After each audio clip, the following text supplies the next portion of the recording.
Live from Laguna Creek, Elk Grove Stadium on the campus of Elk Grove High School, football is back. Touchdown Productions, simply the best in local sports television, is proud to present the NU Minor preseason football. Tonight, our second visit to Elk Grove Stadium this year, your Nevada Union Miners take on the Elk Grove Thundering Herd. All the action is coming up right here on your 2005 preseason Foothill Game of the Week.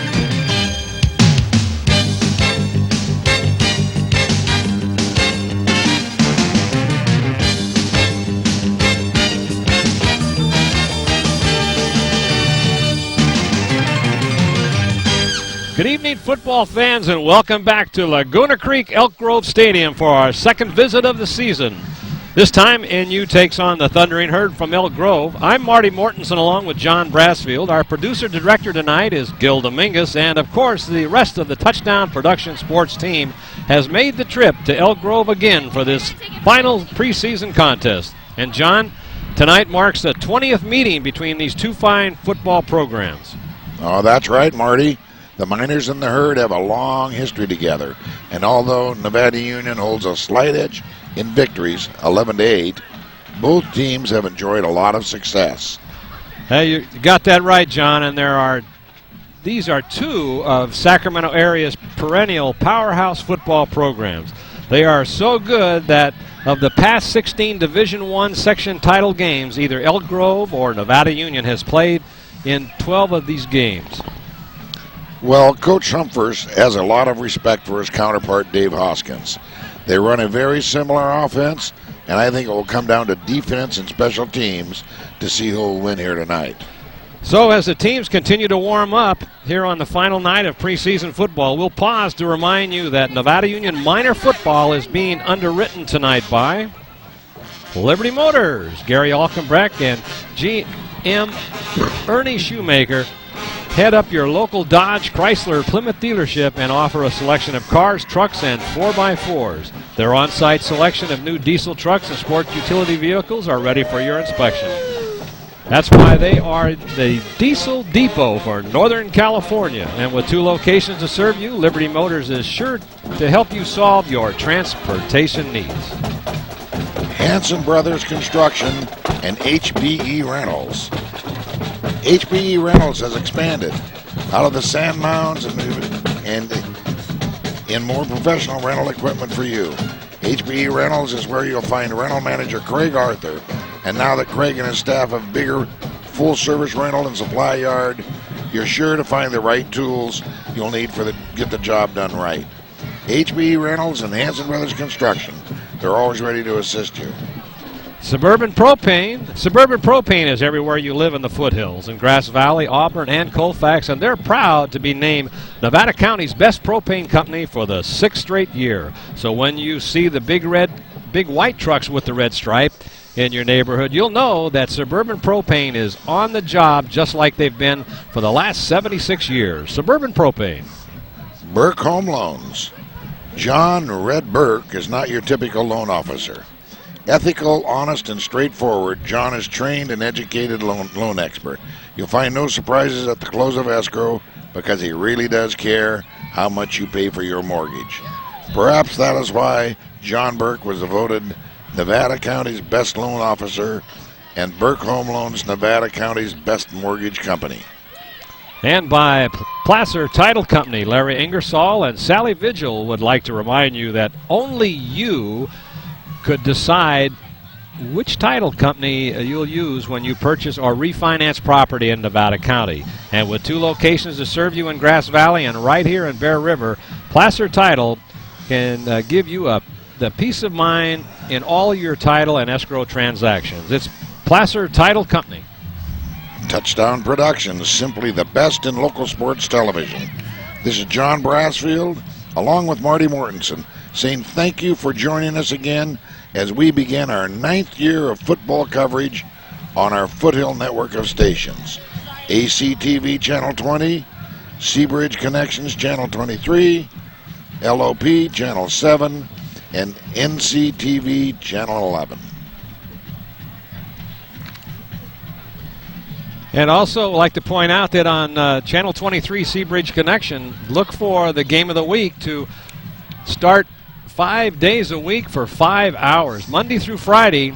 Enjoy all of the NU Bear River action coming your way on Channel 23 Seabridge Connection.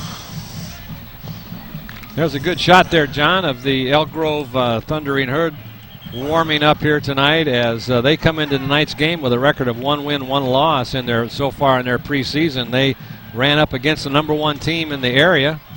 There's John Hart, local Union photographer, taking some pictures out here tonight. He's a long ways from Grass Valley. But also I'd like to point out that this Thundering Herd went up against the #1 team in the area, and that was Del Oro. And maybe you can highlight what happened to them last week. Well, I guess you don't have that information right there in front of you. But I think they came out on a lopsided loss, and now they come in tonight looking for a little revenge against Nevada Union. Both teams are out at the center of the field talking to the referee, they're having the toss of the coin. Let's see if Nevada Union, if they win the toss, will elect to defer. And they're going to drop the coin all the way on the ground. Let's see what the referee signals. Looks like he was looking towards Nevada Union. They won the toss, and they are going to receive. Josh Noxon says, no, we want to get the ball in the second half, and we'll kick off to start the game, put our defense out there to try to slow that Thundering Herd down. This has always been a good contest between these two teams throughout the years. We're looking for another good contest again tonight. All right, listen up, fellas. Listen up, guys. You guys have been selected as your respective captains of your teams. Sportsmanship is the name of the game, all right, guys? All right, if we have a problem with any of your players, let us know. We'll take care of it. If we have any problems, we'll let you guys know, and we'll go from there, all right? Good luck, guys.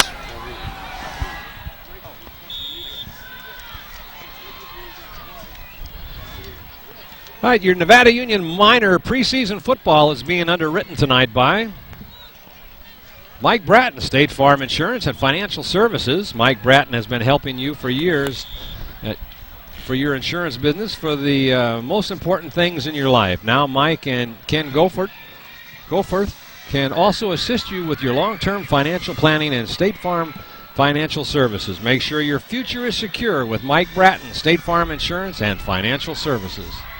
And Beam Easy Living Center. Be sure to visit the Allergy Relief Center inside the Beam Center's 5,000 square foot showroom. There you'll find the Beam Central Vacuum System, the only vacuum designed to carry 100% of the contracted dust right out of your living area. Allergens like pollen, mites, and animal dander are all removed from your home and the air you breathe. It's all on display at the Beam Easy Living Center. Port of Subs. Port of Subs is a lot more than just sandwiches. And matter of fact, they have a breakfast, lunch, and dinner. Their breakfast wraps and sandwiches are a great way to start your day. For lunch, their monthly special fills you up without denting your wallet. And for dinner, they offer carefree catering with over 20 different party trays and 2 and 6 foot party subs. Call ahead or fax your order because you don't have to wait at Port of Subs. Before we go on to the Real Estate Center, we'll rise for the national anthem, and we'll be right back.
Elk Grove Thundering Herd.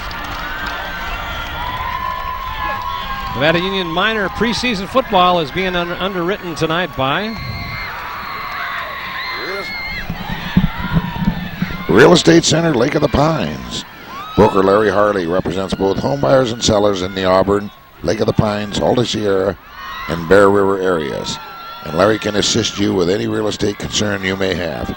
Real estate laws and procedures are always changing, so it's important to have confidence in your broker. And Larry specializes in every type of real estate transaction. Real Estate Center, Lake of the Pines. Grass Valley Glass. Shauna, Marty, and their son Curtis Salwin specialize in everything glass. From mirrors to windows, they can repair or replace any window product in your home or office. And Grass Valley Glass provides one-day windshield replacement or repair and works with your insurance company to get you back on the road quickly. Grass Valley Glass. Price Concrete Pumping. You don't have to lift that heavy wheelbarrow full of heavy concrete anymore. With Price Concrete Pumping, you can deliver any amount of concrete, especially where you need it. Owner Jim Price travels to the foothills for both commercial and residential projects with no job is too big or too small. Jim Price pumps them all. Price Concrete Pumping. Greg Zahazy, Nevada County Realtor. Sagezi, Nevada County Realtor. Now you can let your fingers do the walking when you shop for property in Nevada County with Sagezi.com. At Sagezi.com, you'll find the latest information on Nevada County properties and complete descriptions, maps, and photos. You can also access properties by categories like residential, land, and commercial. And Greg will always treat you the way you'd want to be treated, with honesty and integrity.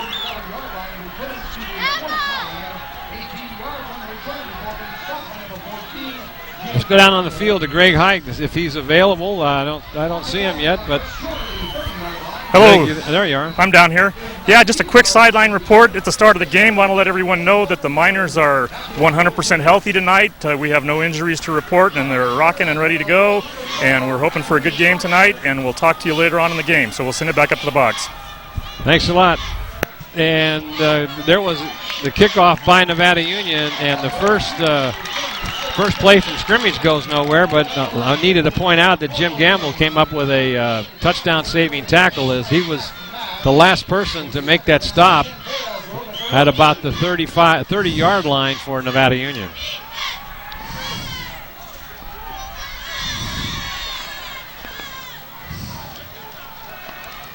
All right, coming up to the line of scrimmage now in motion is Mitchell, and there's a handoff over the left side of the line, and Nevada Union comes up and stops that. Looked like Tom Brenley in there on the tackle. Yeah, they didn't have great penetration on that play, but they moved laterally real well and stuffed it out toward the sideline. So that'll bring up third down and about 7 yards to go. And back and pass.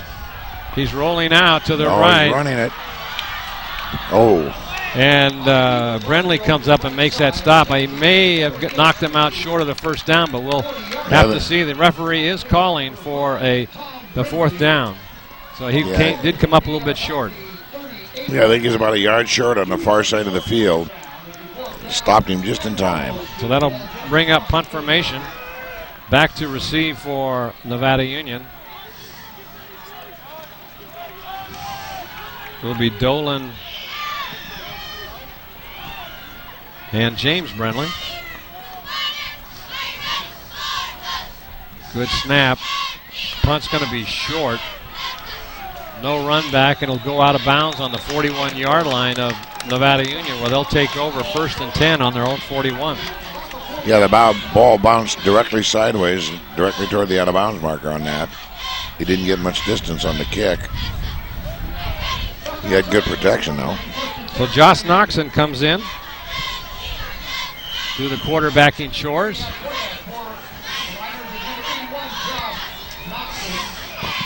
In motion is Zeeler. There's a handoff over the right side. He's got the ball. He's going to go for a first down. And plus a little bit more as he picks up 16 yards for a first down. Yeah, he was through the hole. The big hole opened up, and he was through there in a flash. There's some real good speed there. And once he got into the secondary, that's when he picked up down another 10 yards in a hurry. So it'll be now 1st and 10. Rolling out the pass is Noxon. He's got a man over the middle. Oh, it's going to be intercepted. Yeah, he overthrew his receiver right into the arms of the defensive back. Pass was a little bit too high. And the safety came up and picked that ball up. Zamora. Here's the rollout by Noxon. Got plenty of time, no pressure, but the ball just comes out high. And then coming up to put the stop on him was McLean. So now it's 1st and 10. When their running game was working pretty well, why did they throw that ball? Well, they break. I thought it was a fumble. Was a helmet came on out of there. So Nugent, the ball carrier, for about 5. They'll spot it on the 35-yard line.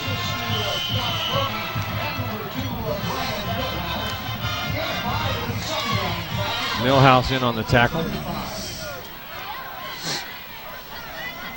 Coming in the game for Elk Grove is Zamora. Now a timeout is called as Elk Grove will take that timeout. And we'd like to remind you that Nevada Union Minor preseason football is being underwritten tonight by Docomo's East Main Pharmacy. Tired of waiting in long lines for your prescriptions?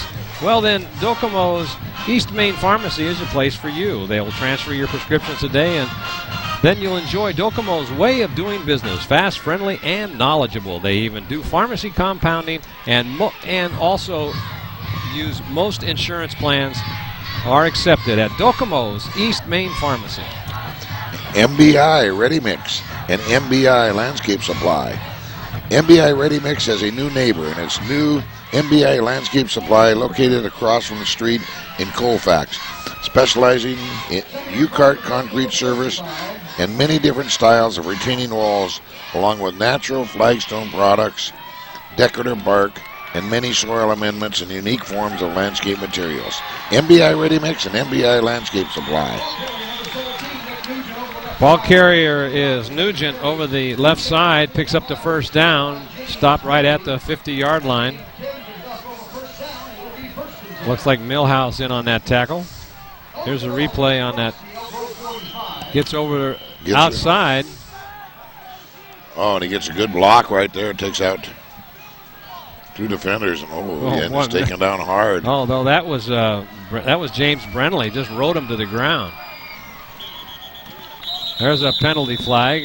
May have been illegal procedure. Thrown by the head linesman there. That'll cost Nevada. It'll cost the Thundering Herd 5. Watch this tackle by Brenly as he just giving away so much extra poundage that he just hung on for life. Yeah, he gets him by the pads in the back. Just hog-tied him down. Good tackle in there by James Brenly. Shotgun formation for the Herd, and that is another procedure call. That was on the center for moving the football just prior to the snap.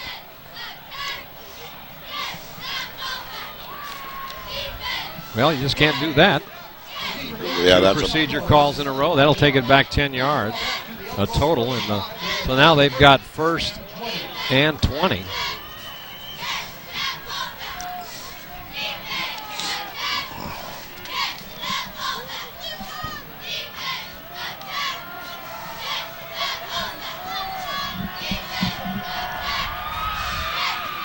There's a rollout. Now it's the old Statue of Liberty play. Just about was there. It's sort of a delayed draw play. Handed it off in the back. That's what Nevada Union calls that, the wraparound draw. I don't know what Thundering Herd calls it, but it looked like picked up about 2 yards on that. So that'll bring up 2nd down and long. Roll out again. Looking for a receiver out into, oh boy. That was just a little bit overthrown. Coming up to make the hit, to force the ball out, was Andrew Moon.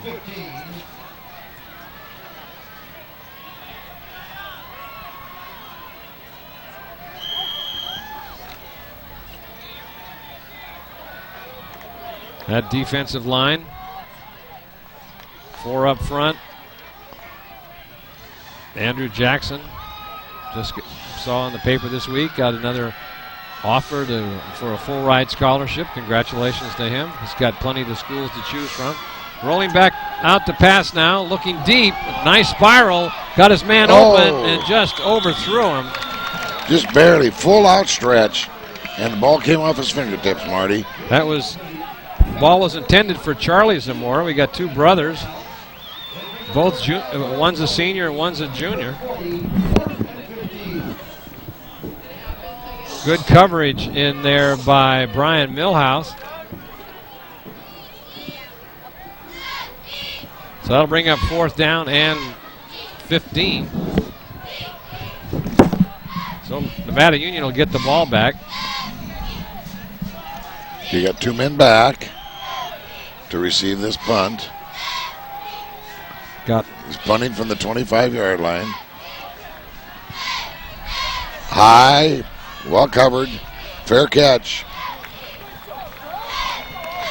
And that is Dolan with makes a fair catch, and Nevada Union will start on their own 35-yard line, where it'll be 1st and 10.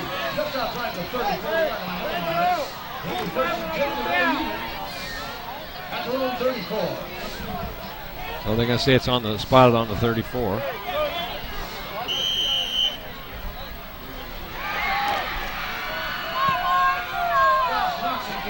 Noxon over center, hands off. Oh, he trips over his own man as Jantz just kind of stumbled a little bit. And Zeeler couldn't make the turn or a cut, and the next thing you know, he's down for just a short gain. So it looks like it'll be 2nd and about 9.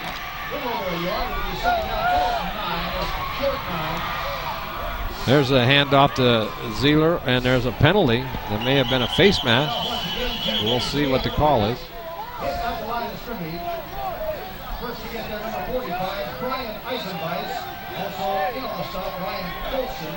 Oh, it was holding against Nevada Union. That'll set him back.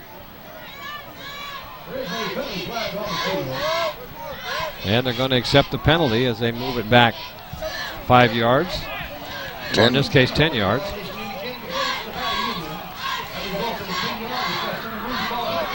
Ball will be back at the 26-yard line. So now Nevada Union's got to go all the way on up to the 45-yard line. Do 2nd down again. And there's a good fake. Oh, after the ball was down, a penalty flag was thrown. See what that call is going to be. Deaver comes out. And it's going to be against Elk Grove. That'll step off a few yards here. Let's see what the call is.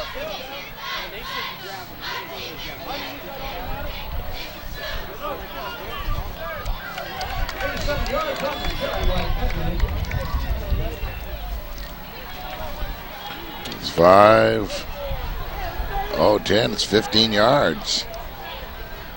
That'll take care of that 1st down marker. Yeah. It'll be 1st and 10 on about the 49-yard line, where Nevada Union will get a fresh set of downs, and they're up to the line of scrimmage very quickly.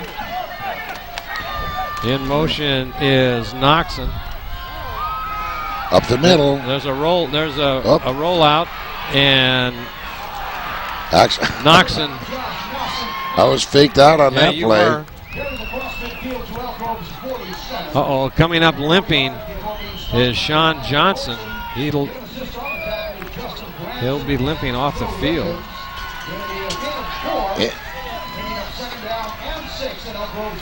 Let's see that replay, John.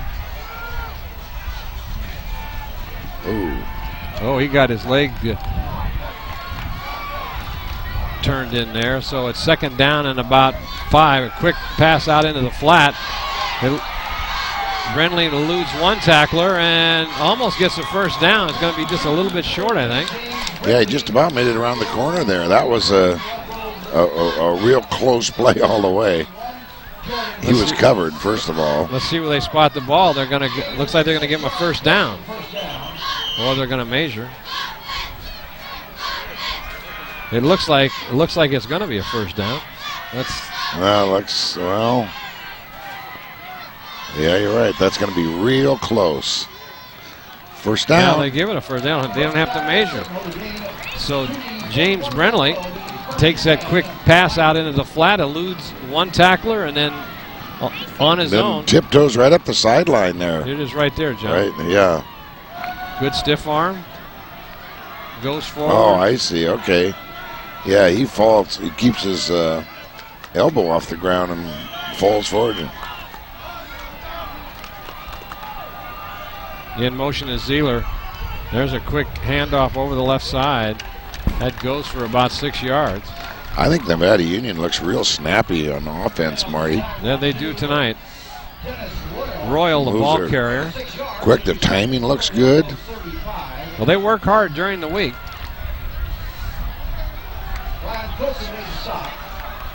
In motion is Troca, and they hand it off to him. Around the end. On the left side. And he gets... I think he got the first down. Yeah, he did. So they're mixing it up. He's got some good speed. That was... he came clear from the right side. Had a full head of steam when he got the ball. He got a couple of blocks over there, picked up 10 yards. So now Noxon comes in. Dolan out to the right. In motion is Zeeler. There's a rollout. Plenty of time. Now he can't find anybody. There's a holding call probably. Noxon carries it, but he's going to get thrown for a loss of about 3 yards. But let's see what the penalty is, John. That's a clip, looks like, against Nevada Union. Well, he didn't throw the ball into coverage that time. I'll say that for him. He decided to eat it. And, I think that was the same play that.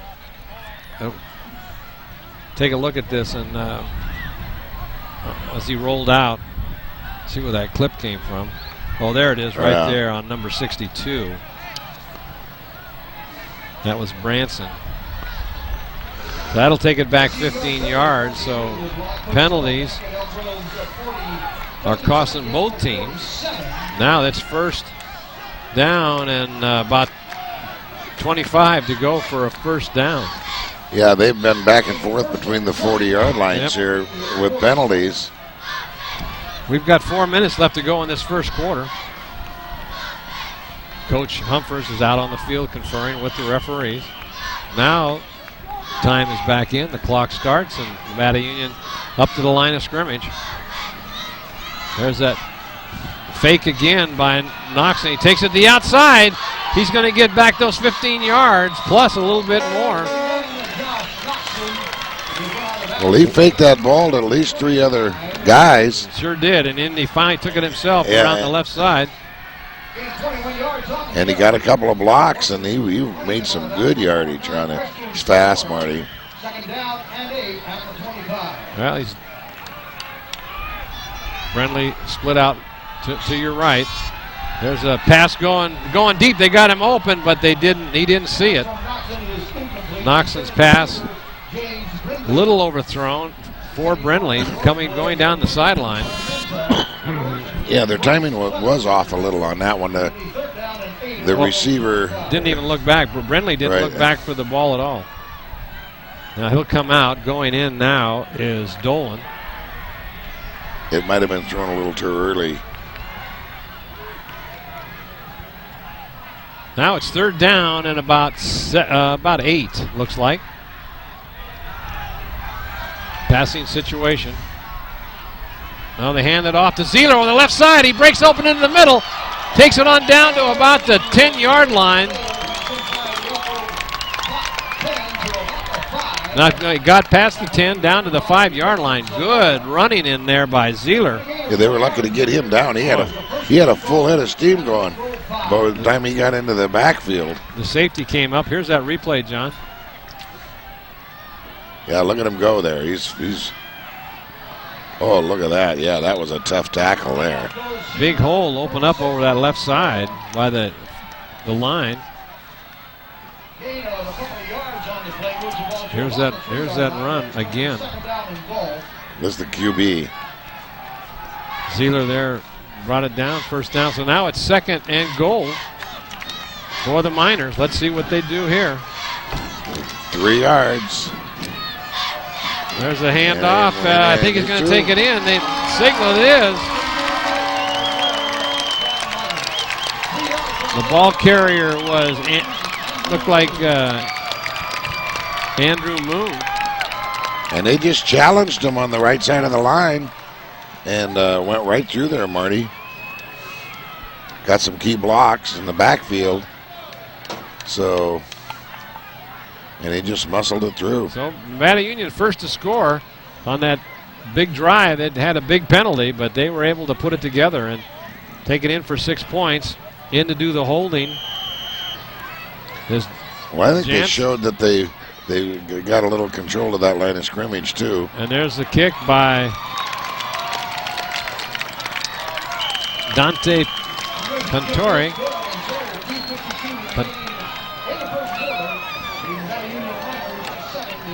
Pantore, and he kicks that right through the upright. 7-0 your score. 2:52 left here in the first quarter.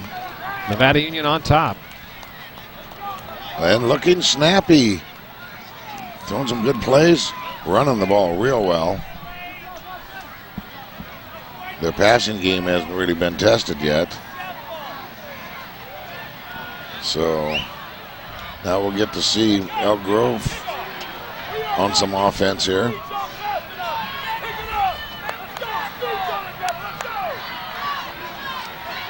Let's see that on that replay, ran into the kick. Whoa, you can get hurt there. No flag was called. Dante Panteri. Okay, they're lined up. Here's the kickoff. Squib kick. Oh, fielded well. But covered nicely by Nevada Union. Coming in to make that stop is Granning. Are they attempting to avoid somebody back there? Well, they've run back.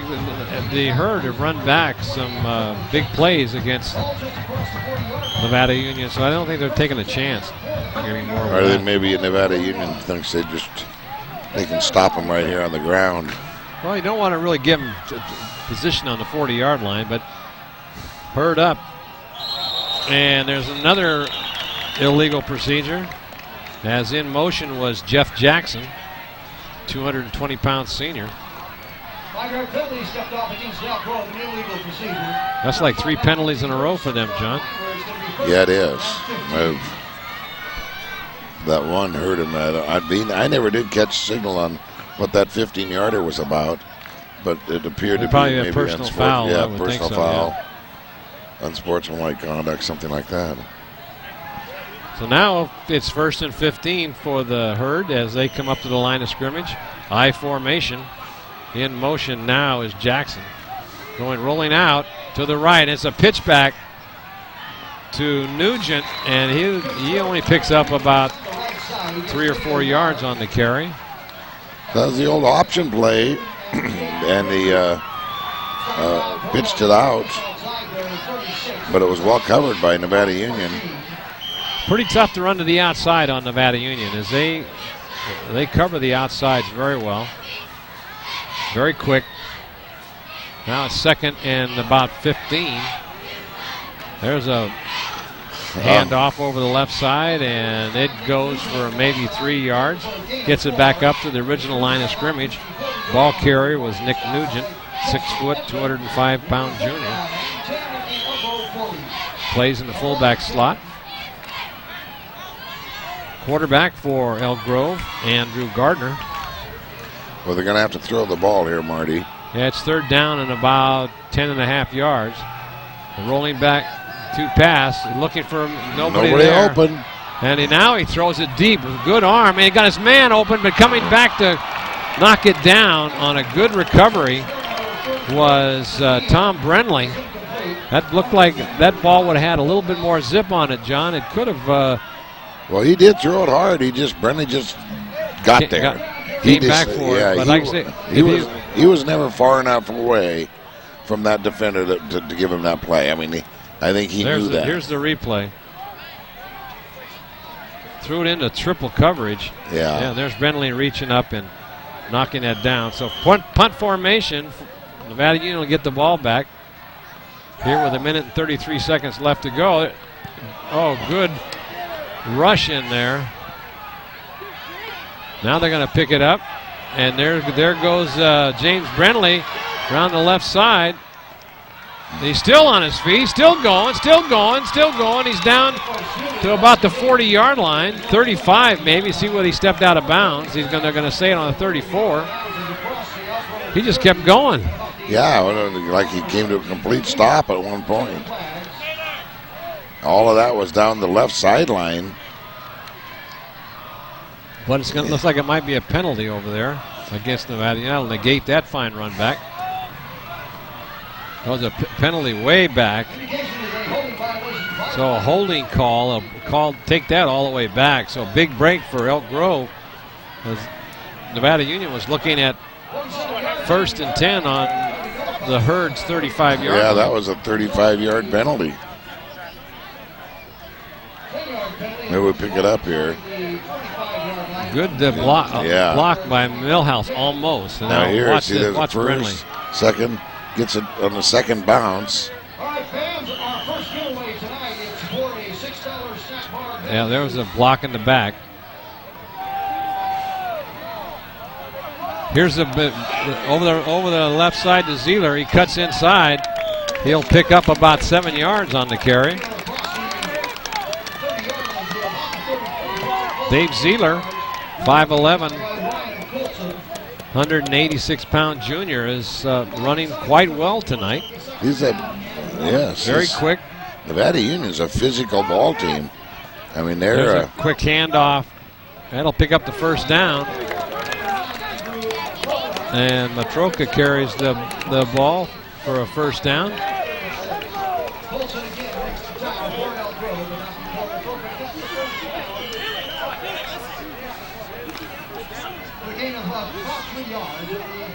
First and 10.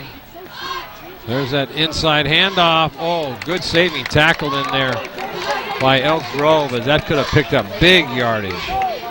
Number 45 for the Herd.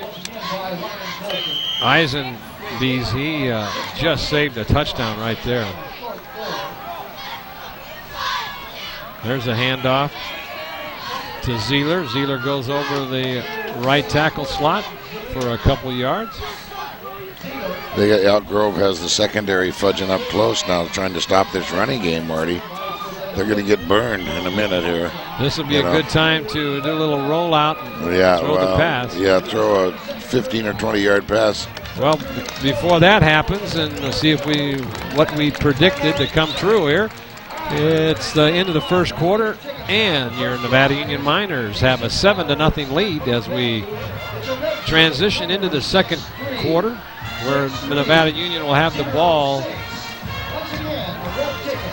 63-63-06. Nevada Union Miner preseason football is being underwritten tonight by Sierra Nevada Community Health Plan. The Sierra Nevada Community Health Plan is hosting their first Sierra Community Golf Classic on Saturday, October 15th at the beautiful Alta Sierra Country Club.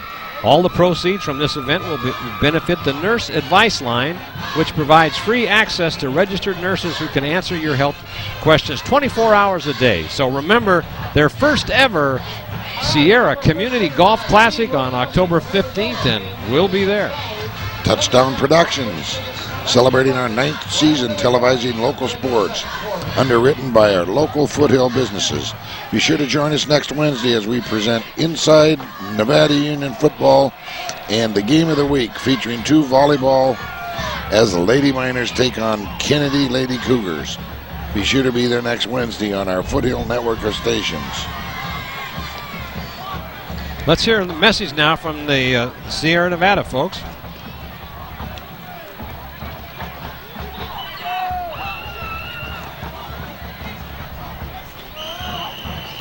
A newly established, not-for-profit, public benefit corporation dedicated to disease management and wellness programs. All proceeds will benefit the Nurse Advice Line, which provides free access to registered nurses who can answer your health-related questions 24 hours a day. Our tournament will be held on Saturday, October 15th at the beautiful Alta Sierra Country Club. Enjoy a day of golf or show your support with a sponsorship. For more information, please call us at 530-271-3211. Looking forward to that tournament in a couple of weeks, as Touchdown Productions will be out there swinging a club. I'll be trying to hit something, trying to hold up Gil a little bit. I'll hold you up. Well, just be sure and count all the strokes. I mean, that's... Well, that we always do that. Oh, yeah. Oh, no question about that. Sean Johnson for Nevada Union, number 51. They're going to have a measurement now for that first down. Let's go down to Greg on the field. Yeah, hi. We have a slight injury report for you. Sean Johnson, number 51, has a slight hyperextension of his knee, but he should be able to continue and don't foresee any problems with that. May have to have a little tape put on it, but we should see him in for the rest of the game. That's the only thing I have to report this time. Thanks, Greg. And we'll looks like Nevada Union got the first down by a couple inches. I'll tell you one thing, John. When they moved that change right at the change in the quarter, the spot could go in. It could go either way. When they're moving that ball from one side of the field to the other, right. you know, it's not like the ball was set there and then you. So, all right, here we go. It's first and going deep down the field and it's who's going to get it? And he's got it. Oh, yeah, he took it away from him. That was James Brenley. What a play. It was tug of war going on. Right, both the receiver and the defensive back caught that ball, and they fought over it. And as they went down, the one final pull on it, the receiver came up with the ball. Nice play. Well, that was. Big play for Nevada Union. 1st and 10. There's a handoff over the right side to Andrew Moon as he goes down to the 9-yard line, stays in bounds. Here's a replay on that long pass. Noxon unloads it way down deep to Brenley. Brenley now goes up for it. Look at the defensive back right there. Okay, they both have it. I guess that lifting those extra weights throughout the summer made that difference. There's Noxon. Hands off over the left side this time to Edlin, and he tries to cut it up, and it's going to be a little bit short. Penalty flag down. Let's see what the call is.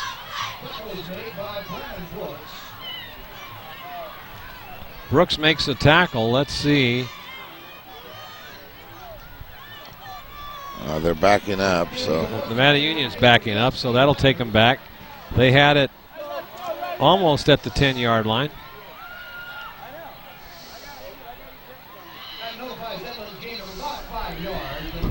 That's a procedure, isn't it?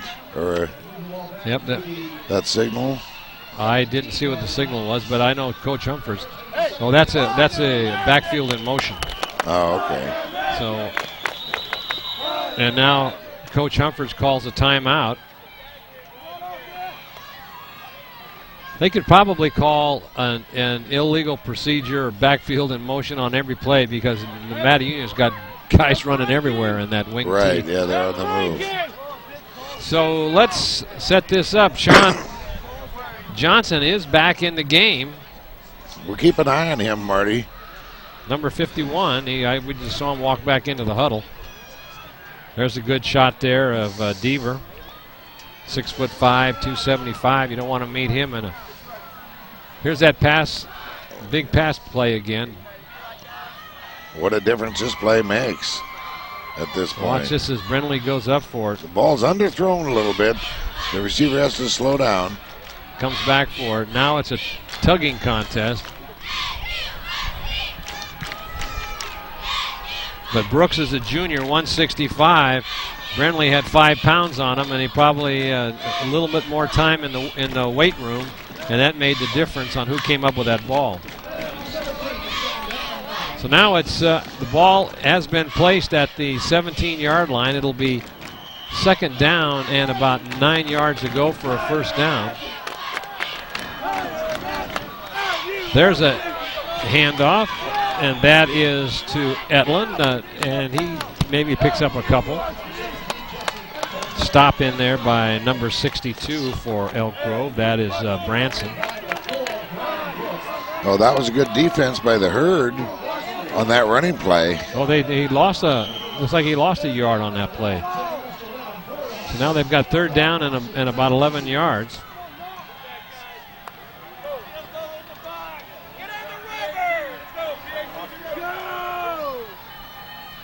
There's a keeper by Noxon. He looks like he's not going. Oh, and he's got a side on the left side. He could go.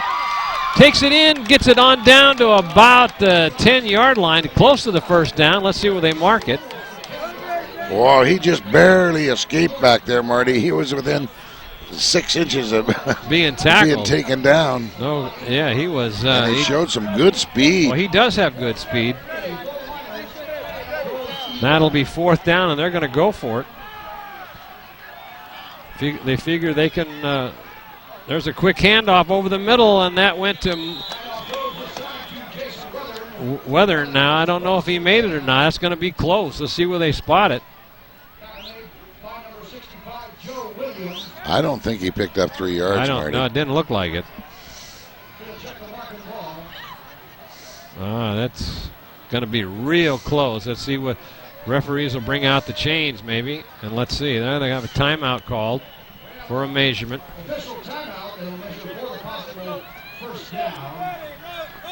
Here's that rollout by Noxon as he goes all the way on out. Here's to fake the handoff. Now nobody to throw to. And so now he just turns on the speed. Now he just runs for his life. There. It was wide open over the left side. 15 and the 10-yard. Now he tried 15. to dive forward, and he gets down to about the 11. And Nevada Union didn't make it. Okay, the Thundering Herd held, and the ball turns over on, it appears to be about the 6-yard line. That's going to be a big play, John. Looking back Yep. as this game progresses, that could have been 3 points for Nevada Union. Well, Elk Grove has to be careful here. They don't want any accidents at this point that might result in a safety or turning the ball over. And there's a quick handoff over the right side. Nothing there. In on that tackle was Mike Apple.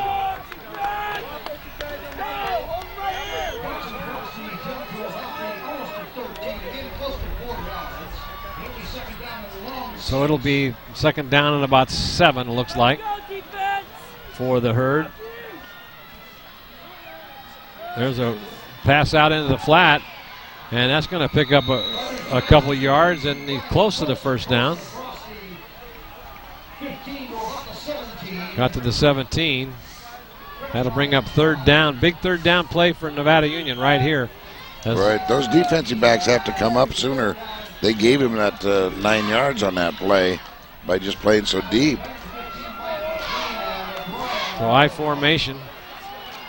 There's a quick handoff over the left side, and looks like he may have gotten it.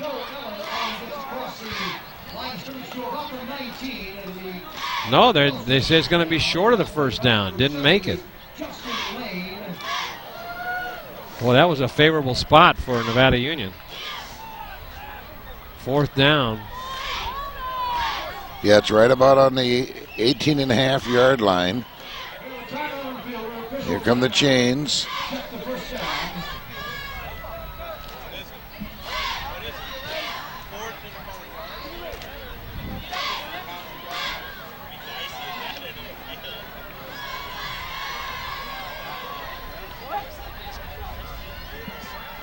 Well, I'll get the binoculars on and see how close it is. It's going to be short. Yeah, it's by short. about a half a yard. But Elk Grove's not going to take any chances. They're going to come in and punt that play. ball. That's hard to do that on your own 15-yard line. Well, to try for it. Last week, the Bear River game, Wood Creek had their ball on 4th and 1 on their own 26-yard line, failed to make it, and Bear River took the next play into the end zone. So that's the price you pay. That's right. You think, well, we can make a yard, but everybody's got a defense for that play, that up the middle play. You know, they got their big guns in there and they squeeze them together and they put on a big surge, and you're really apt not to make that. Back to receive, Dolan, and normally it's Brentley. Let's see how that works out. It is James Brentley, Doug Dolan back to receive the kick. Back in punt formation. Good snap. Oh, good kick. It's a run back. Taken by Brentley. He's got some room. He goes over the right side. Down the sideline. He breaks away. He's still going. And he's going to get it down to... Oh, there's a block in the back, but they're not going to call it. It was after the play was over. Good run back by Brentley. He reversed his field. Was down the sidelines, then reversed in a big arc, came back around, and got to the 15, 20-yard line? Let's see, will they spot it? Back to about the 24-yard line. There's a handoff. To the big guy, and he's into the secondary. Latroca. Picks up about 8 yards. Here's that replay on that run back by Brentley. Okay, goes clear to the right side. That's where there's where he switches it back. All right, now he's headed forward again. Oh, now back again. Look at that. Look at the move. Does a good turn. And he picks up a good yardage, good field position for Nevada Union. Carrying the ball right there was Jason Weathern. So now they got 3rd down and short for Nevada Union. All right. Whoa. He's got it. He's going to cut inside. He's going to go in for the touchdown. What a play in there by David Zeeler. Let's see if his knee hit the ground before he went into the end zone. That's what they're going to say. Yeah, he cuts way back, sharp, to find running room. Showed some real good speed getting around that corner, Marty. And his knee just hit the ground before he went in. So that'll bring up 1st and goal now. Noxon over the center, and he hands it off, and he gets at least, he might have got a yard. Diving. That was Weathern carrying the ball, and there's still short of the end zone. That looked kind of like a broken play, where he just decided to take it himself and back dive into there to get what he could out of it. There's a handoff, and I don't know if he made it in there either. That is Edlin over the left side. Nothing there. There's no holes in the line of scrimmage. The line is not opening up for the third and 2 now. This is a big play, John. They don't want to go into that 4th down situation. There's a handoff to Zeeler. He's going to walk right into the end zone, and did he make it? No, he didn't. A tackle by number 44 came up and just got him in the. He was just waltzing into the end zone. That was Jake Glass for the Herd. Came in, and now Nevada Union will burn their last time out with 5:16 left to go in this on the 1-yard line period. Yeah, great tackle. Looked like he was just going to waltz into the end zone. Yeah, that great one-on-one open field tackle on the ball carrier.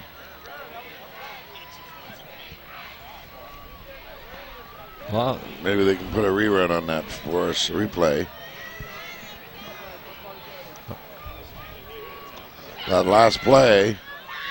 On that touchdown saving tackle by Glass.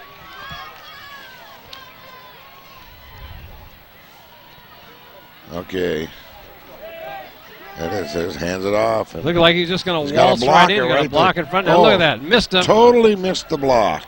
And then coming up for it and making that tackle. Boy, was that a... That was a touchdown waiting to happen. He totally missed the block. Okay, that was... 54, I think. And allowed the defensive back or the linebacker straight shot at the runner. Well, they're going to... Looks like they're going to go for it. Let's see what happens. The crowd starts to come to life here. All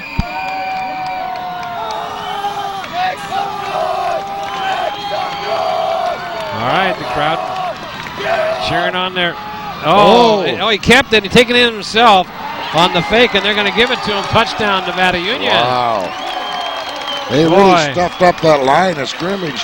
Well, that was a handoff to the fullback, John, and there was nothing there. So Noxon just kept it and then just went over the left guard slot and took it in just barely. Let's watch that. See that? He held as long as he could, and then he took it himself. Right. And then just... Once he realizes that all the guys he can hand it to are the other team. Yeah. That was about it. Now they're having a little discussion going on down there as maybe they're not going to give him that. Let's see. It's not on the scoreboard yet. No, they signaled touchdown, but now Coach Humphers wants to know what's going on. Tom Brenly checking things out. Let's see here.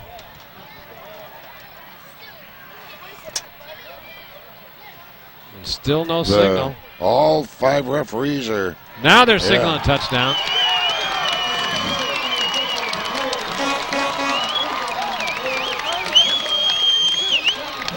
They should have just asked me. I called a touchdown about 3 minutes ago. Well, that's right. They should have, Marty. That would have saved us a lot of time here. 5:09 left to go in this second quarter, and Nevada Union's got a chance to go up now by a score of 14-0. They're lined up for the kick here. Dante Ponteri comes in to kick the extra point.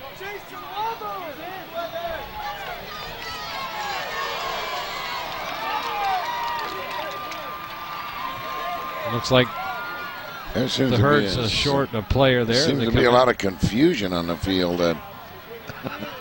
For an extra point. Well, for everything. I mean, they haven't done anything here in a couple of minutes.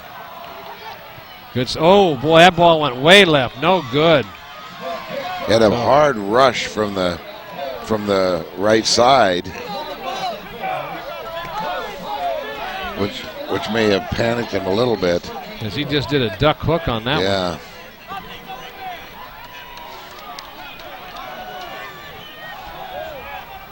Well, there's your line score. 7 in the first quarter, 6 in the second, 13-0 here in the 5:09 left to go in this second period. Nevada Union will kick. Well, I don't know what Elk Grove has to do to win this ball game, or at least turn it around, Marty. They're not. They don't seem to be as quick. Their timing doesn't seem to be as good. Field position hasn't been all that good for them to start their drives either. That's right, and they're not quite clicking yet. Dante Ponteri will now come in to kick off. Let's see if he can kick it deep. There's a squibber again, line drive. Oh, they're going to call a penalty for offside. That's too bad. Oh, too bad. The ball went between the receiver's legs down there. Went behind him about 10 yards. Nick Nugent was handcuffed with that. So that ball will be brought back 5 yards, and once again, another punt or another kickoff. Well, you just don't cross the line before the guy kicks the ball. Now, how hard is that? Tell him one time, and it should be good enough for the whole season. You would think. But Nevada Union being very aggressive, but Yeah. Jumped out ahead of it a little bit. Somebody. There's a squibber this time. Drank too much coffee. Ooh, boy, good hit in there and brought down. Yeah. He had right at the 40. He had a way the ball bounced into the air, but it was slowly came down. And that must have been pretty painful waiting for that one to come down. Oh, boy, Dennis Royal in there hit him first and hard. So 37-yard line where the Elk Grove Thundering Herd will start this drive, trailing by a score of 13-0.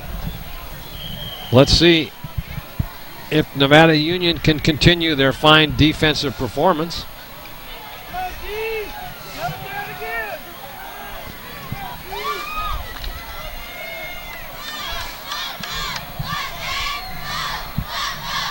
There's the looking for a pass, but good coverage. Now he's still waiting. Now he's hit. Throws it, and the man wide open. Wow. Over there. That is Zamora. And look at this. Oh, and can you believe Brindley just drilled him out of bounds. Big play by the 5 defenders back there, and that guy just standing right in the middle of them. Oh, there's a. Let's see what happens. Rebecca O'Keefe finally unloads it. Oh, and then he got unloaded on by Brindley. So the Brindley brothers really put the hurt on 2 players. Look at now, he's got a blocker out there. Well, there's a hold right there.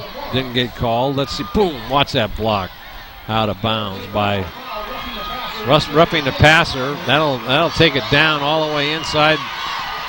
Looks like about the 9-yard line, where it'll be first and goal. Boy, that's a big turnaround right there, John. Oh, it sure is. Couple of mistakes. Good field position to start the drive. Now let's see if the Thundering Herd can capitalize on it. Gardner now hands off over the left side, and let's see how far he got. Looks like he got it down to about the 2-yard line. That is Joe Allen, the ball carrier. He'll be spotted at the 3, where it'll be second and goal now for the Thundering Herd. They got a chance to get right back in this ball game. Boy, they sure do, and it didn't look good for them either. You know, Nevada Union had all the momentum. There's Gardner on the handoff again to Allen, and now Allen. He lost yardage on that play. That'll be 3rd down and goal again.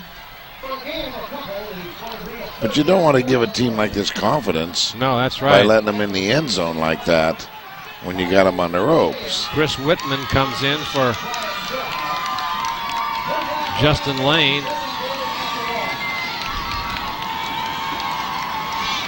So good defensive stand coming up right here. I think they're in two down territory if they don't get it here. Gardner over center. He hands off to Allen again, and he doesn't make it. Oh, he did. No, he didn't. He's in there. Yep, they signal touchdown. Oh, the crowd thinks they did. Yeah, he was up high. He went up high and got just enough clearance to get in there. He got stuffed pretty good. He's holding on to his referee shoulder. Was right on the play. So touchdown Elk Grove as they capitalize on a couple of Nevada Union mistakes. Take it in for a touchdown. The hard way. Straight up the middle.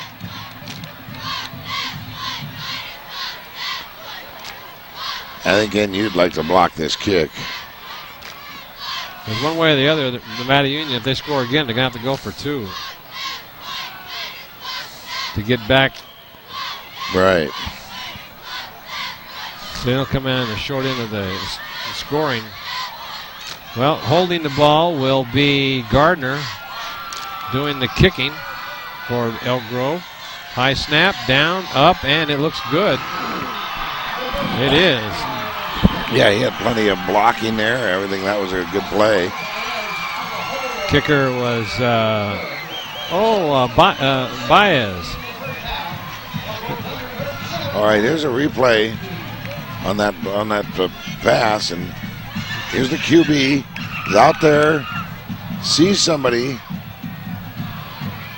unloads the ball. Oh, and then Brindley unloaded on him. Yeah, that's pretty close. Well, he was in a vulnerable position right there as he was up in the air, fully stretched out. On that play, I don't know what happened to the secondary. And how he got so wide open over They there. all That was came up, Charlie you know. Zamora.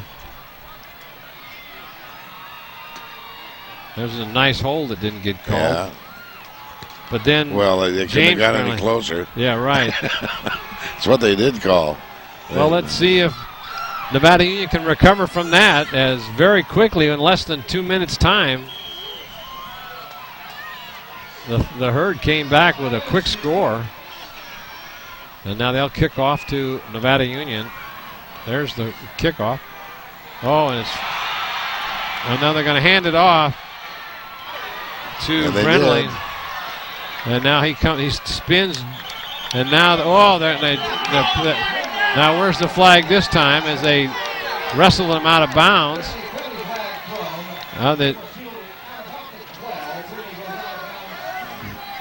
Let's see what they call here. They should call it. They called that roughing the passer. They ought to call that one for roughing the runner. Well, there is a flag down there, but I don't think it's for that. There's a muff on that. Now they hand it off to Brenly, and he comes over the. Let's see. The referee got in the way there, so I can't tell. Now they came in 3. Whistle blew, and then they continue to run him out of bounds. And now they're going to step it off against Nevada Union.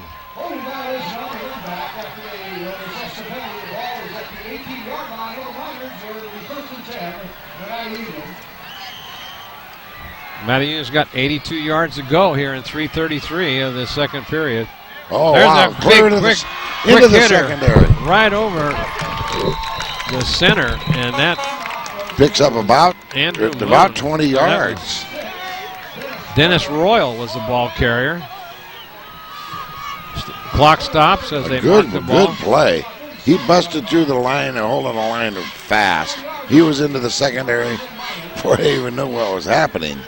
Okay, here's Noxon now, and there's the handoff over the left side. Second man through there and picked up a couple of yards.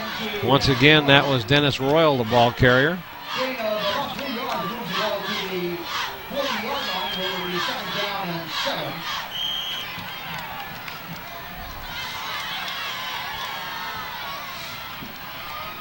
Hand off to Zeeler over the right side. He's trying to. Got about 5 or 6 yards. And he bring up third down and about 3 yards to go for the first down. 2:47 left in this half, and if they want to keep this drive alive, they're going to have to get this first down right here, John. Yeah, 3rd and 2 yards. I'm sure they'll stay on the ground. Oh, there it is. Oh, and he fumbled the ball, looked like. Let's see if they got it back. Well, they're going to spot it. It's going to be a first down if the Noxon recovered it. And he did, and it's a first down. Boy, that was a break right there. Yeah, it was, because that was a good, clean fumble. All of a sudden, the runner was looking in his hands, and there was nothing there. He turned around. Yeah, Where'd the ball go? Fortunately, one of the linemen right on top of it picked it up.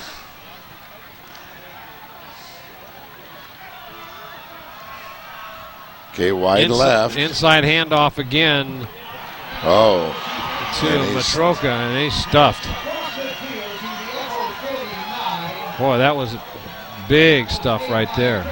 Yeah, that the Herd looking good on the line of scrimmage the last quarter pretty much.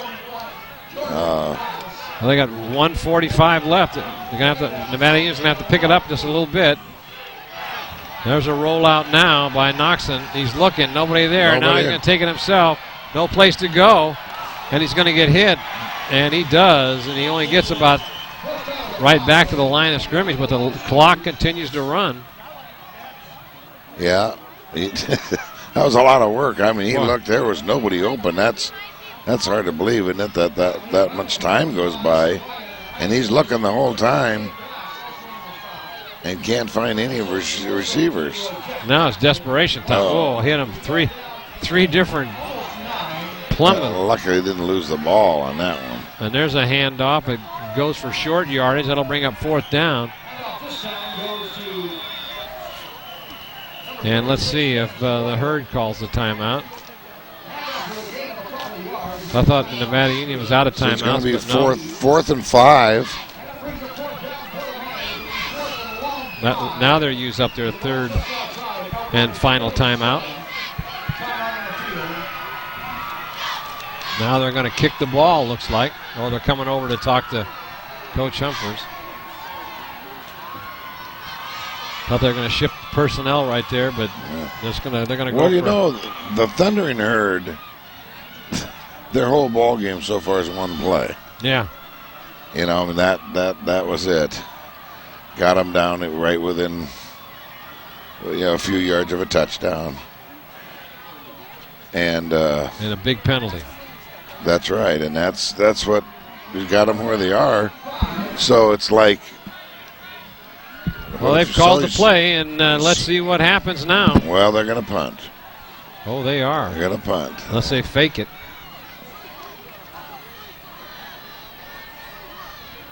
Could snap it back. Oh, they look at this, and they jumped off a side. They'll pick up 5 yards. That was a good call to pick up an extra 5 yards. That'll make it a little bit easier. Let's see if they're going to step up. I don't know. The Nevada Union team all moved. No, they all stood up. And you can do that and then come back to reset when you're when you're in the punt formation. Oh, is that right? That's correct. Okay. And that's what they did. They all stood up, and that drew them offside. So now it's fourth and about half a yard. Let's see what they do now. Oh, no, they had a delayed handoff. And it's fumbled. It's fumbled. Elk Grove got the ball, I believe. But I think it's going to be short. Let's see where they spot the ball. This could be a big play.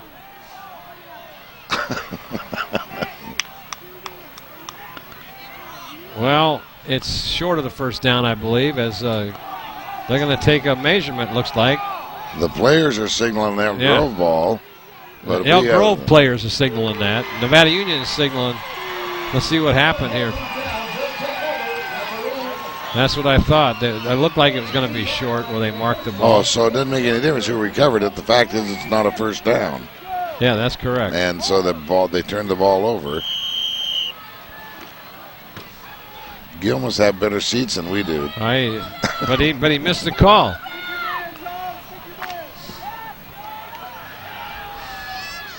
Here we go. Now they're going to call a penalty again. Boy, this game is turning pretty sloppy, John. Well, yeah.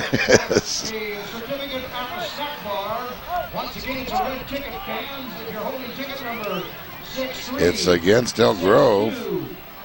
Procedural, I'm sure.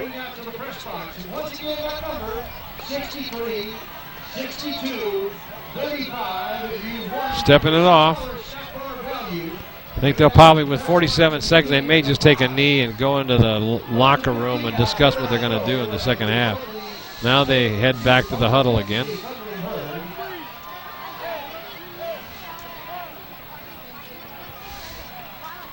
.47 seconds left to go. 13-7 in favor of Nevada Union. I think Nevada Union has played a better ball game than the scoreboard shows. They made some critical mistakes so far. Well, they have, but they've certainly had some real flashes of brilliance in the backfield, at the line of scrimmage, receivers, everything. How do you put brilliance on the scoreboard? Can you relate that to points? Yeah, I think you throw it at it like mud. Oh, okay. And what it sticks. Yeah, what sticks counts. Okay, so 48 seconds left to go. Let's see if the Herd he's in shotgun formation. That's Gardner, the quarterback. In motion is Hull. Another penalty. And a penalty.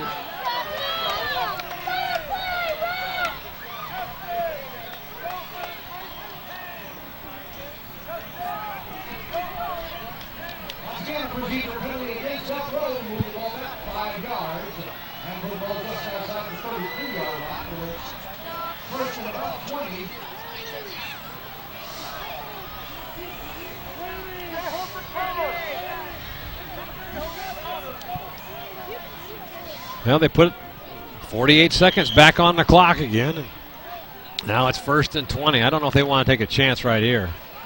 No, they're in shotgun formation. Yeah, but Hail Mary it, you know. I mean, Ball is in if motion they can get again. it off without. Big rush by Nevada Union, and they're going to knock him down. They do. Gamble in on the tackle. Good hustle in there by Granny. No timeouts left for Nevada Union, so they can't stop the clock.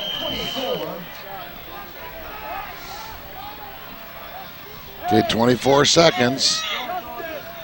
They'll let the clock run. Yeah, they're not huddling up.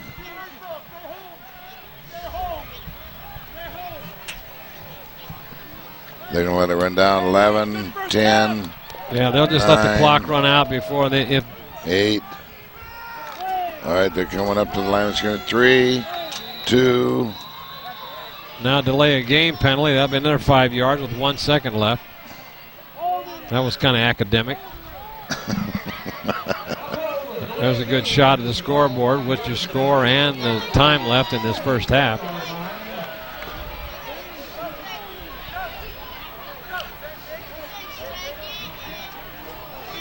What kind of play you got on your cheat sheet there, John, for second and about 30 with 1 second left? 1 second left. Well, I do a draw play here, I think Marty. they're going to just take a knee, and that's what they do. Okay. And that ends the first half of play. Nevada Union on top by a score of 13-7. There's your line score for the first half. Kind of sloppily played, but Nevada Union on top. Well, that's right, and they have played the better of the two teams, and I think deserve to be in front. Oftentimes, that's not the case. Yeah, you know. that's true. Yes. A couple big plays by the Thundering Herd. And let's tell you that your Nevada Union minor preseason football is being underwritten tonight by Liberty Motors. Liberty Motors is the diesel depot for all of Northern California, and new general manager Ernie Shoemaker wants you to know that with over 30 Dodge Ram diesel trucks ready for your inspection and 2 locations to serve you in Grass Valley, Liberty Motors is the place to turn for all of your transportation needs. Hanson Brothers Construction and HBE Rentals. Hanson Brothers Construction is a general contractor in Grass Valley with years of experience to assist you from cutting the road and clearing some land to cutting the house pad. Hanson Brothers is ready to assist you from beginning to end. Hanson Brothers Construction and HBE Rentals, helping build a better Nevada County, one project at a time. Suburban Propane. Everyone has different propane needs, and that's why after 78 years in business, Suburban Propane has learned that there is only one way to deliver propane to you, and that's your way. They also remind you that the cold winter nights will soon be upon us, so it's time to check your tank today. Just one reason why they were voted Nevada County's best for the last 6 years. Suburban Propane. Burke Home Loans can help finance the life you've always imagined in Nevada County, and John Burke, or it's Red, offers many different loan programs, including easy-to-own loans with 100% financing and interest-only options. There are many home loan programs now available, and John has one that's sure to fit your lifestyle and dreams. Burke Home Loans. Placer Title Company, Larry Ingersoll, Sally Vigil, and the folks over at Placer Title can provide you with the complete title and escrow service throughout Nevada and Placer counties. That's complete title and escrow, all in one place with one person you trust. You do have a choice of title companies, and only Placer Title supports local sports television. Placer Title Company. Touchdown Productions, simply the best in local sports television. This is John Brassfield, along with Marty Mortensen, saying thank you for joining us tonight. And now you can see the game of the week, even if you don't have cable. We're proud to announce our new Touchdown subscription service. Now you'll never miss another game, and we'll mail the DVDs right to your home by an agent of the U.S. government. Just contact the Touchdown office to set it all up. The Touchdown subscription services, just another way we serve our Foothill sports community.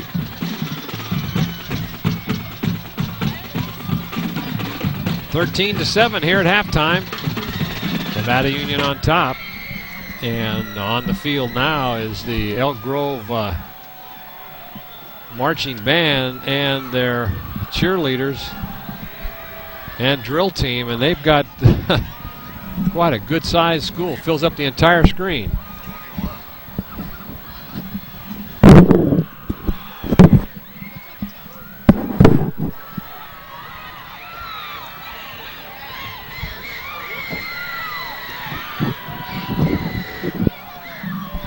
So we're at halftime. Join the halftime presentation by the Elk Grove Thundering Herd marching band, and they are many in number tonight as they've got their backs to us from on our side of the field. Good shot of the drill team right there as they're going to start their entertainment for the local fans. And we've got Gil down on the sidelines here. They'll be giving us an interview. Looks like he's got, I can't tell, it's like Brian Hamilton down there as Gil gets set up. John, what do you think your impressions are for this first half? Well, I think that we got two good football teams. We know they're both well coached and that they're going to play solid football. I think Nevada Union has played a better game. They've shown greater speed, better timing. It looks like they're just a little ahead. Well, let's throw it down to Gil on the sideline. I think he's got Brian Hamilton down there. Gil, are you ready?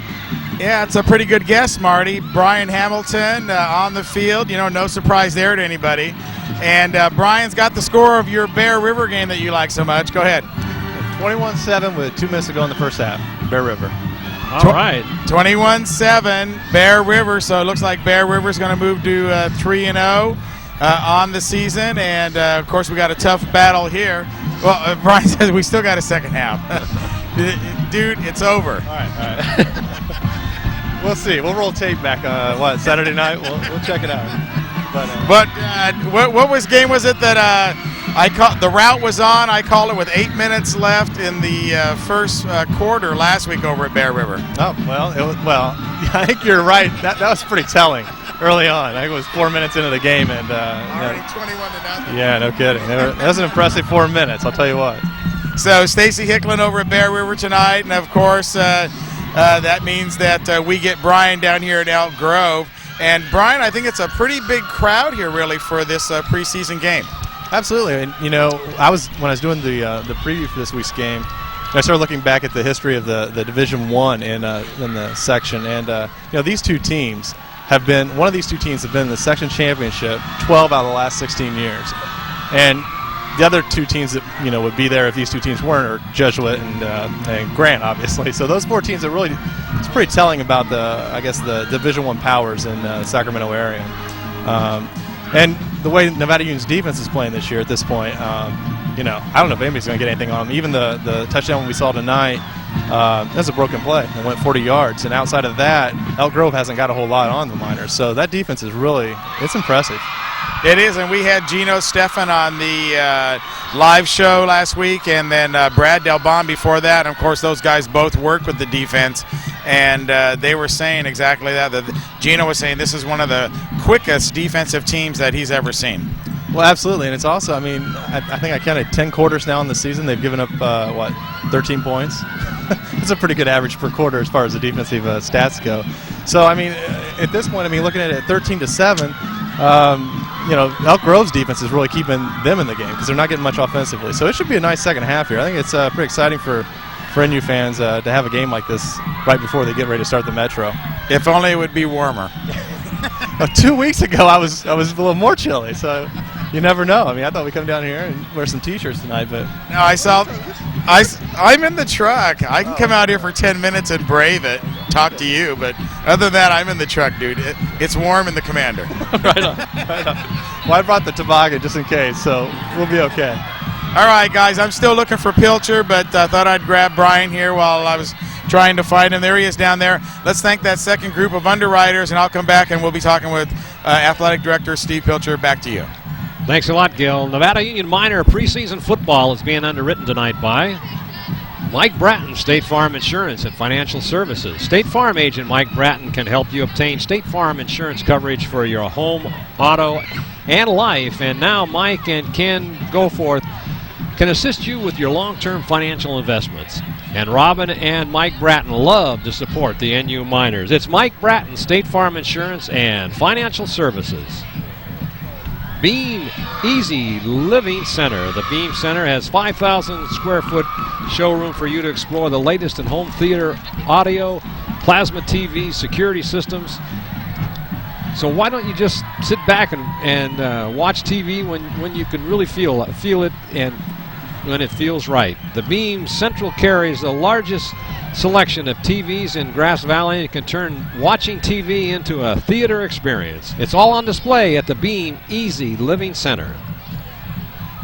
Port of Subs, Mike and Cindy Argento and John Larimer own the two Port of Subs locations in Nevada City and Grass Valley.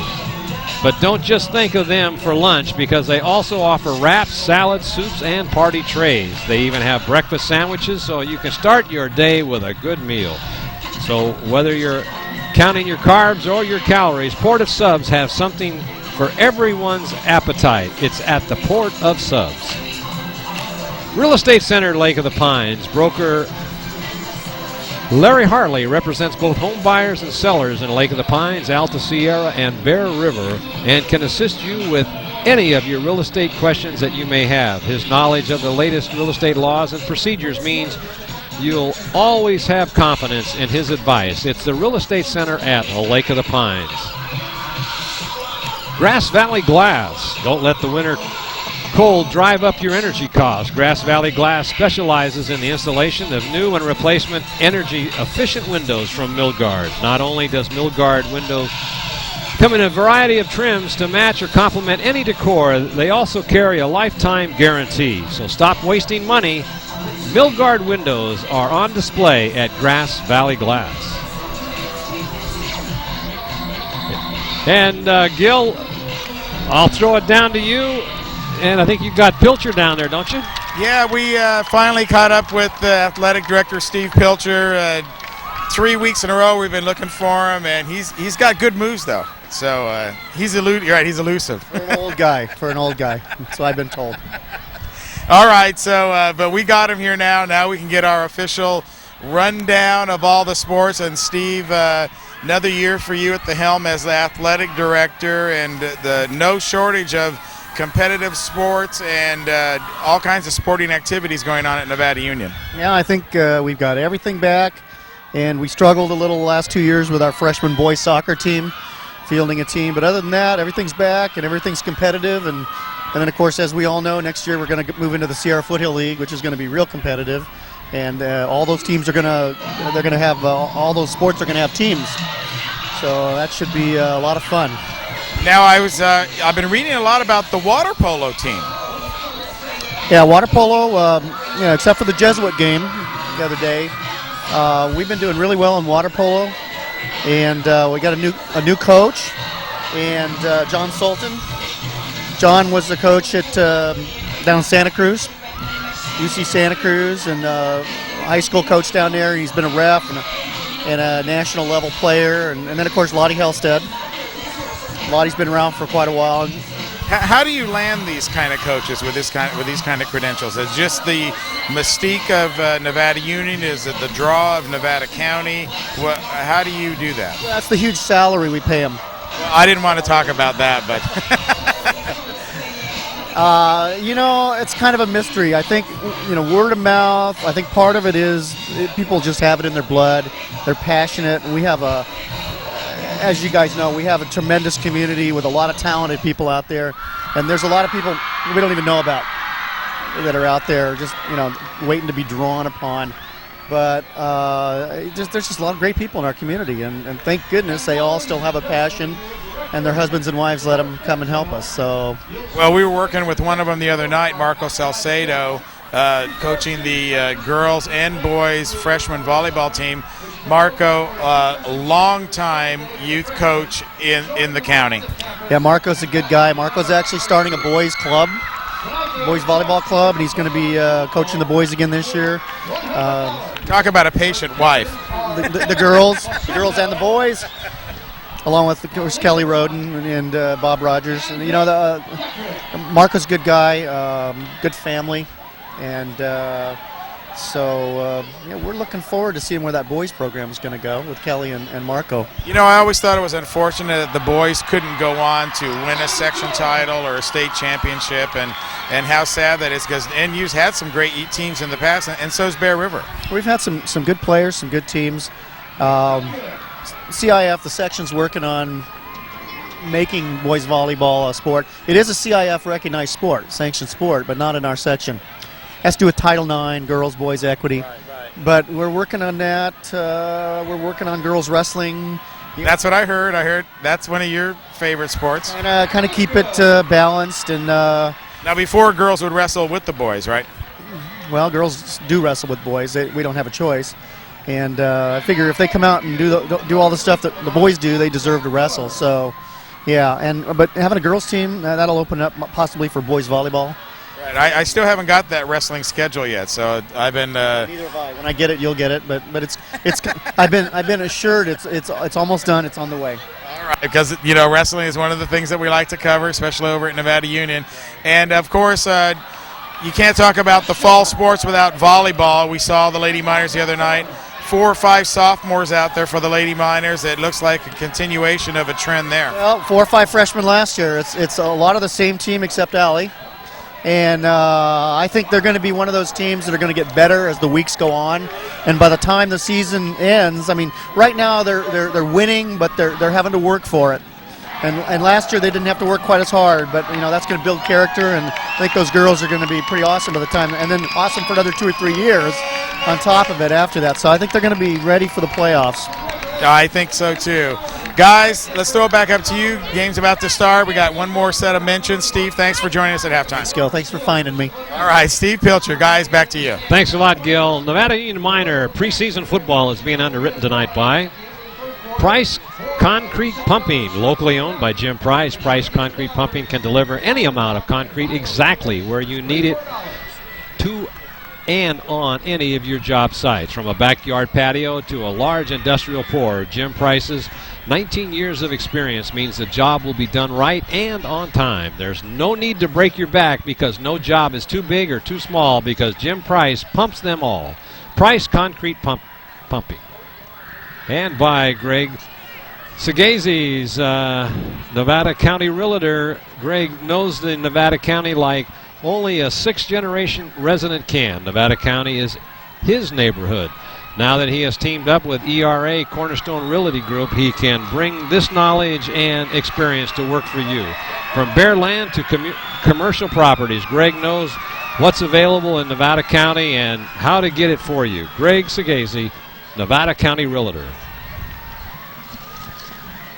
Docomo's East Main Pharmacy. The new Docomo's East Main Pharmacy is now open and ready to serve you. There is never a long line at Docomo's, so why wait for your prescriptions anywhere else? They'll even transfer your prescription for you today, and then you can enjoy the Docomo's difference. They even do pharmacy compounding, and most insurance plans are accepted at Docomo's Each Main Pharmacy. MBI Ready Mix and MBI Landscape Supply. MBI Ready Mix specializes in concrete materials that is computer batched and radio dispatched in a variety of colors and delivered anywhere in Nevada or Placer counties. And MBA Landscape Supply specializes in many different styles of retaining walls and natural rock. Flagstone Products. MBI Ready Mix and MBI Landscape Supply. Sierra Nevada Community Health Plan. The Sierra Nevada Community Health Plan is hosting their first Sierra Community Golf Classic on Saturday, October 15th at the beautiful Alta Sierra Country Club. All the proceeds from this event will benefit the Nurse Advice Line, which provides free access to registered nurses who can answer your health questions 24 hours a day. So remember the first ever Sierra Community Golf Classic on October 15th. And let's watch a little message about this tournament. Sierra Nevada Community Health Plan is hosting its first annual Golf Classic. We are a newly established, not-for-profit, public benefit corporation dedicated to disease management and wellness programs. All proceeds will benefit the Nurse Advice Line, which provides free access to registered nurses who can answer your health-related questions 24 hours a day. Our tournament will be held on Saturday, October 15th at the beautiful Alta Sierra Country Club. Enjoy a day of golf or show your support with a sponsorship. For more information, please call us at 530-271-3211. All right, welcome back.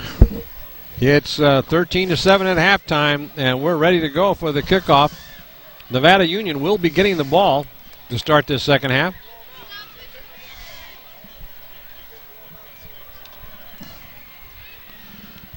Right, they elected to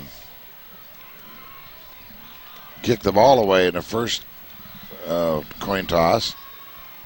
So now they'll get the ball back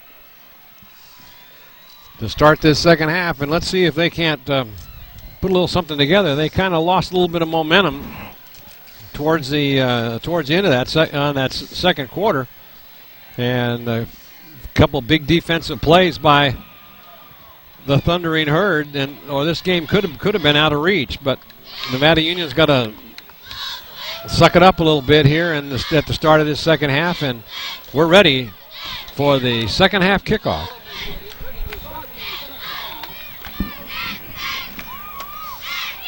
Well, I'm sure that the Thundering Herd coach talked to his boys about timing and coordination, Marty, to get these guys on the same page. Here's a kick deep. It's fielded there, and it's handed off around the sideline. He's still in. Oh, he stepped out of bounds. That was handoff to Brindley. Fielded there by Doug Dolan.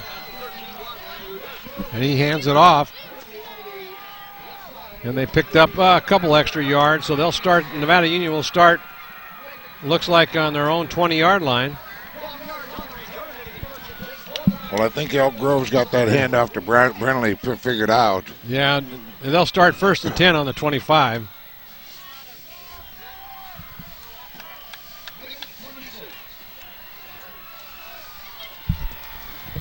Nevada Union up fast. There's a handoff over the right side trying to turn the corner as Zeeler picks up about 6 yards on the carry.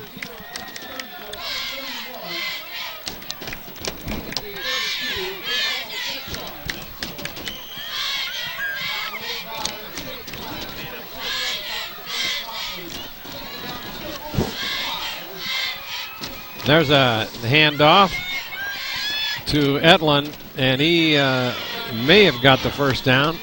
He was well covered. The Elk Grove team moved to the right real well, covered that play, never let him turn the corner, Marty. He might have picked up a couple of yards, but he's still 2 yards short. So once again, Nevada Union is faced with a 3rd and short situation. Well, this has not been one of their strong suits tonight, John. No, it hasn't. They'll probably stay inside with this. They did. Second man through. That was Jesse Etlin. And he picks up about 8 yards. Good carry. Quick opener, Marty. That quickness paid off right there.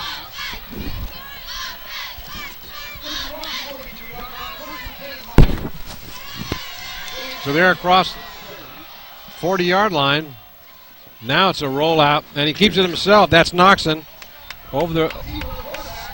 He picked up about 9 yards on that carry. Looked like a broken play, but you just never know with Nevada Union the way they do all that deception in the backfield.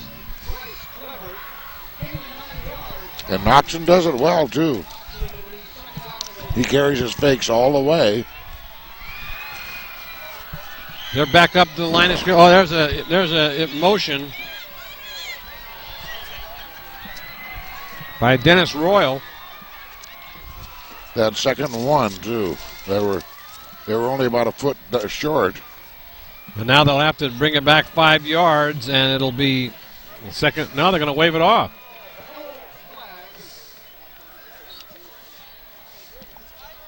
I don't know why that wasn't waved off. He moved. But good break there for Nevada Union. They come up to the line of scrimmage. Flanked out is Dolan. Back in motion is Apple now. There's that inside handoff again, and that is to Matroka. He picks up that first down. Nice block in there by Alan Barrows. Open that hole up.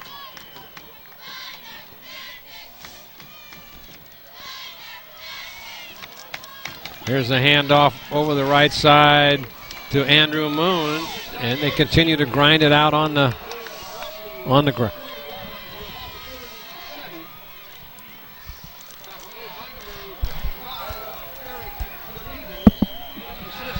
Coming in now is Zeeler. 2nd and 3 for Nevada Union.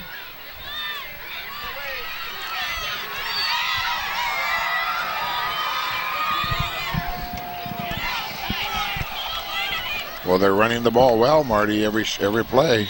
I formation, but there's going to be a penalty called right there. Well, they have to fix that. You can't have a good run game when you got penalties all the time. No, that's true.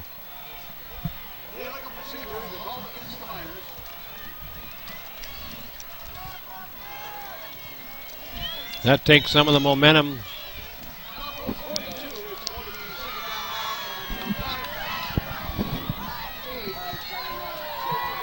James Brentley comes in the game with the play.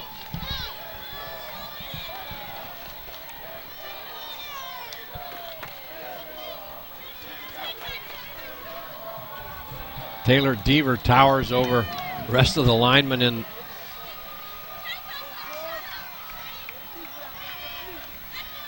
There's a fake handoff. Pass overthrown by Noxon. Looks like it was to Etlin. A well-covered Etlin. Yeah.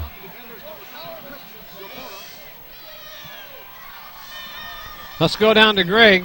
Yeah, thanks. We have a little bit of a report after the halftime. We have Sean Johnson's been taped and back into the game, and Josh Noxon has a little bit of a shoulder stinger. He is going to keep playing, and I don't think it'll be a problem for him. On the defensive side of the ball, they talked much about keeping their feet, staying low, and the linebackers going over the top on the runs over the middle near the goal line. And on the offensive side of the ball, they want to make sure of their blocks and make sure they keep them out wide. There's a big hole. Let's go back up to the booth. Thank you, by Zeeler. He gets a first down on a big carry over the right side. Play. 3rd and 8, and he got all of that. He was through there in a hurry, Marty. He was through the secondary before they could react on that. Boy, here's a replay on that. Look at that. Broke that tackle. No match in there for Zamora. There's a handoff that goes nowhere, and that'll bring up 2nd and 10.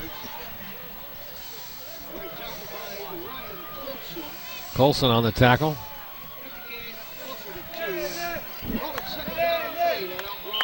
Yeah, Noxon is indicating by the movement he does have a little stinger. There's the handoff. Following his tackle over the left side of the lineup. That's Etlin. Yeah, lineman grabbed him just on the way through, or he'd had 5 more yards. So Nevada Union's going with the ground game, Marty. And it's serving them real well right now. They've gone right and left and up the middle.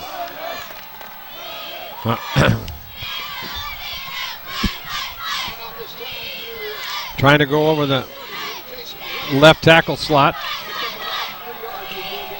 Short game. That'll bring up 4th down, and now 4th and 3. They'll be Punteri comes in now to try to kick the field goal. He's got a strong leg. They just keep that rush off of him. He'll have a chance to kick this one. They're setting up to bad snap. Let's see what happens here.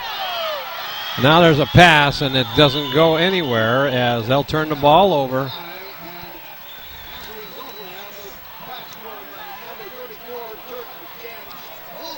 So once again, another error. Yeah, the snap was high. Well, I think we're seeing procedural errors. Those have a way of solving themselves by the time you get to the fourth or fifth game. And these guys all get used to playing together.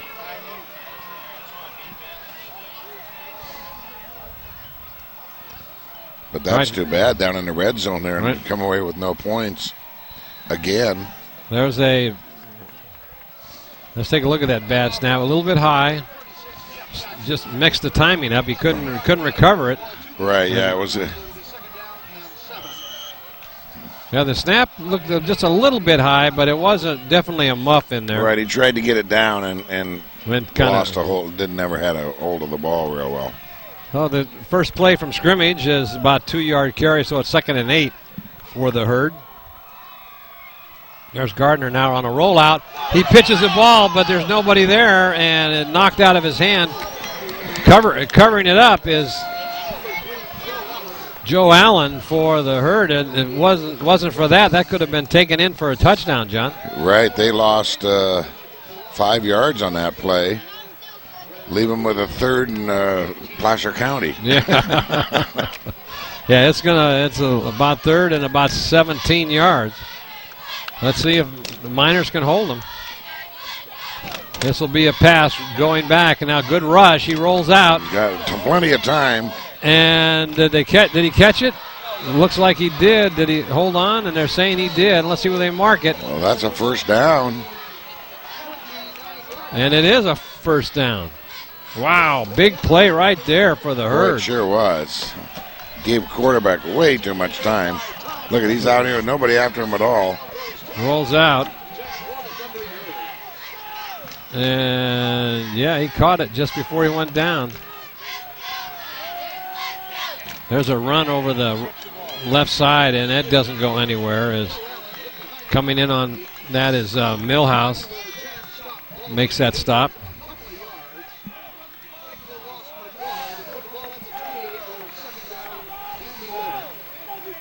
Second down, 11.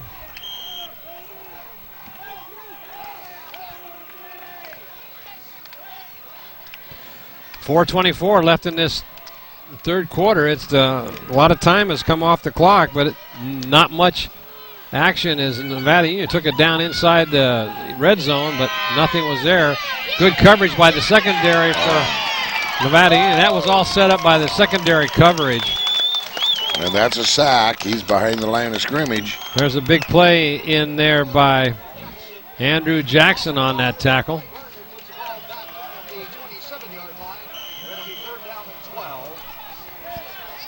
Here's the replay, John. You can see what the secondary. Yeah, he rolls right. Oh, look at that. 2 guys missed that block on Jackson.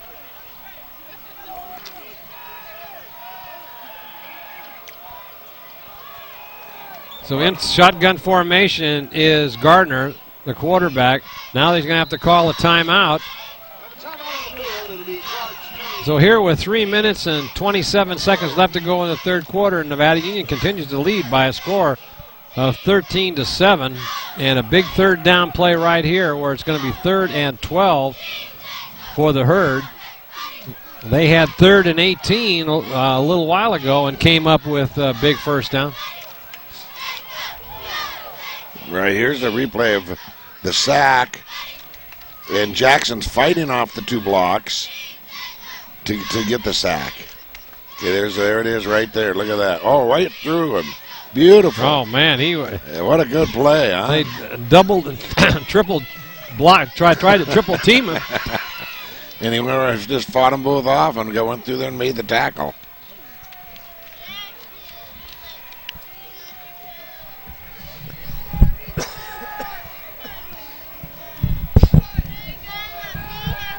Big third down for the Miners defense right now.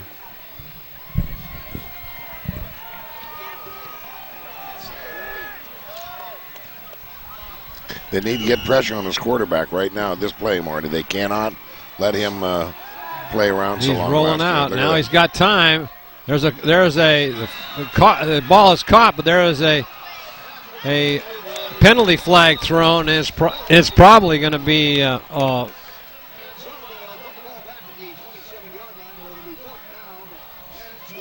let's see. There was a penalty flag out on the field.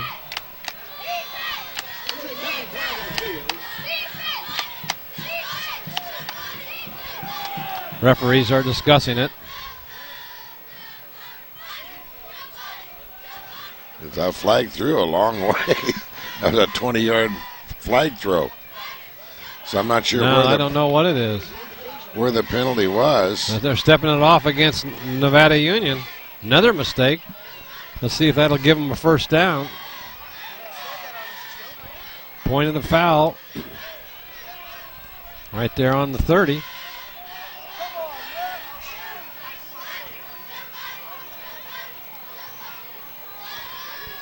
Boy. So it looks like we might have a 4th and 2 or 3. No, that'll be third down again. They'll repeat the down. It'll be third down now and about 3, it looks like.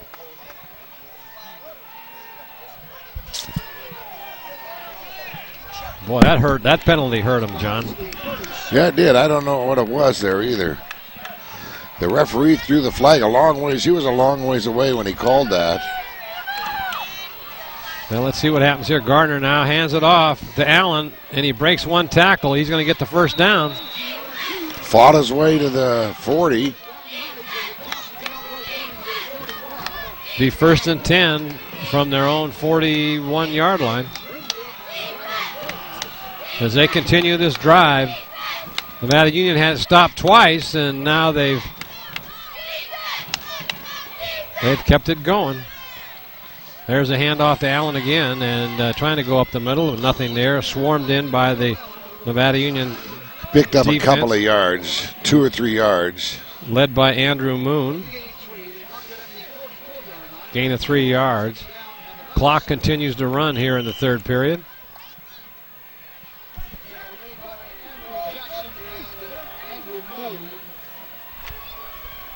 Jackson and Moon in on the tackle. There's Gardner over center. Allen again, nothing there. He's stuffed. Right at the line of scrimmage. No gainer. They continue to try to test the right side of the Nevada Union defense, and they just can't get through there. Our player hurt on the play for the Thundering Herd. That'll bring up 3rd and long again. That's Allen limping off the field. Now, once again, the Nevada Union defense will be tested as they try to get this ball back. 3rd and 6. Yeah, they just need to not make any mistakes on this play. Good shot at Justin Lane on defense. Something went wrong with that play. That never did develop properly. No, it looked like it was supposed to be an option play to the right. And now Justin Lane makes the play, but he comes off limping, so he'll have to stretch that leg out a little bit. 4th and 6, then they're going for it. No, they're not. They're going back in punt formation. No rush. Low kick. And they're going to let it roll. It's going to go on down about the 22-yard line where it'll roll dead, where Nevada Union will take over with 1:23 left in the third period. And they'll have the ball on their own 23-yard line, 1st and 10. Well, last possession, Marty, their ground game was golden. A couple of mistakes cost them some points, but they marched down the field from about the 20 to the 15-yard line but weren't able to put anything on the board. Well, let's see if they can do something here now. There's a handoff up the middle and goes absolutely nowhere, maybe a yard.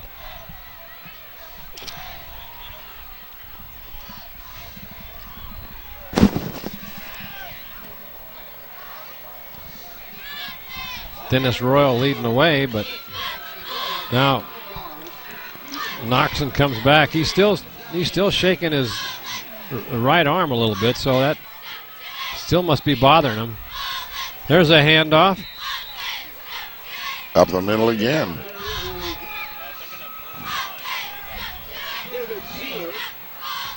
Now, a couple of yards on that carry. Third down. They're going to have to keep this drive going. Looking for a pass. It just tipped. That was intended for Doug Dolan. That'll stop the clock with 28 seconds left. What was he doing out there? It didn't look like he was ready for that ball. Well, he was, but it was tipped by one of the linemen that had dropped out into the pattern. And that's why it looked a little awkward when it went by him, but that ball was tipped. So he's expecting it on the other side. I would think. So now here's the punt. High snap. Oh, and it's a little short kick. Takes a favorable bounce, but looks like it's going to go out of bounds on about the Nevada Union 48-yard line. So good field position by the Thundering Herd as they'll take over 1st and 10 on the Nevada Union 48. Now they've got... Well, that trade didn't work out too well for them, did it? I mean, they...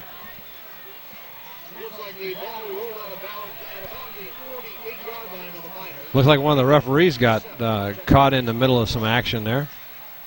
He's down on all fours.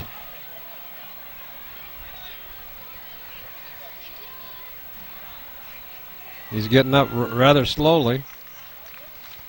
Well, you could take over for him, Marty. No, I don't think so.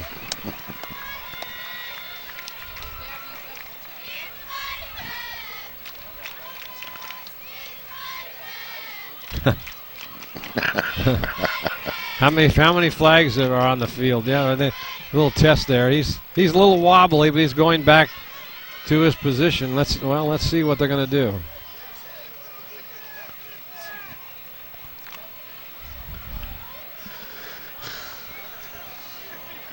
Being walked off the field. A lot of civilians out there right now. Yeah. Now they're going to have to figure out how they're going to cover the game with no backups here. He's going to sit down and try to recoup a little bit. I didn't see what happened. If we had the replay, it might be able to tell what. Oh, okay, no problem. No problem. All right, now it's 1st and 10. Thundering Herd. There's a pitch out that one. Through the line into the backfield. And that'll gain of about 7 yards. It'll be 2nd down and 3.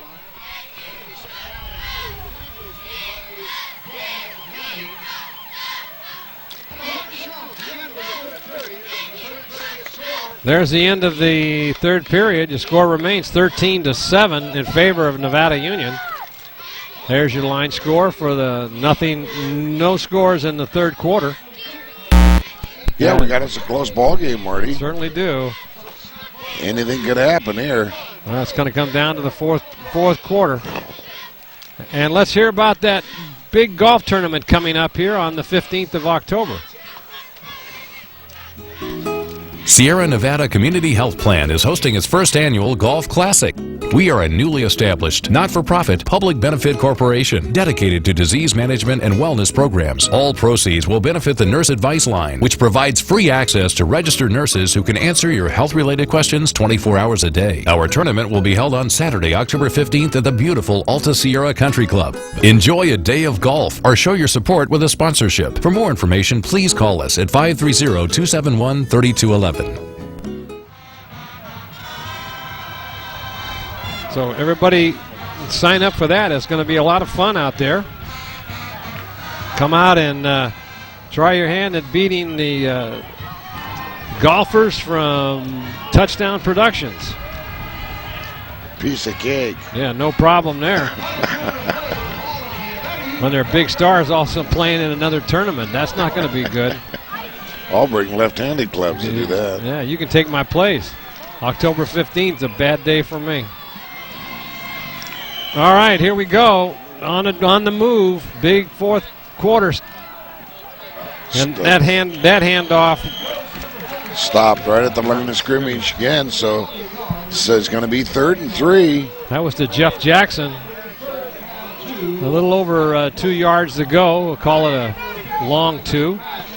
There's a little hole there, but it closed up in a hurry. A linebacker filled it up in a hurry, and he met him head on. So we got 3rd and 2. Let's see if important play here for the Herd. So Allen now comes back into the game. He shook off his sore leg. Let's see if they hand it off to him to try to pick up the 3 yards. There's a pitch out, and he's got the first down. Yeah, quick pitch. He broke through there, and he had the 2 or 3 yards, Marty, before anybody could lay a hand on him. Good call, actually. So that's 1st and 10 for the Herd, and put the ball down on about the 36-yard line of Nevada Union, and Nevada Union's got to stiffen up right here if they want to stay in this game. There's going out to pass. He's got a man out in the flat. That is Charlie Zamora. That play's been open all night, and he takes it for about 11 yards for a first down. Down to about the 25-yard line.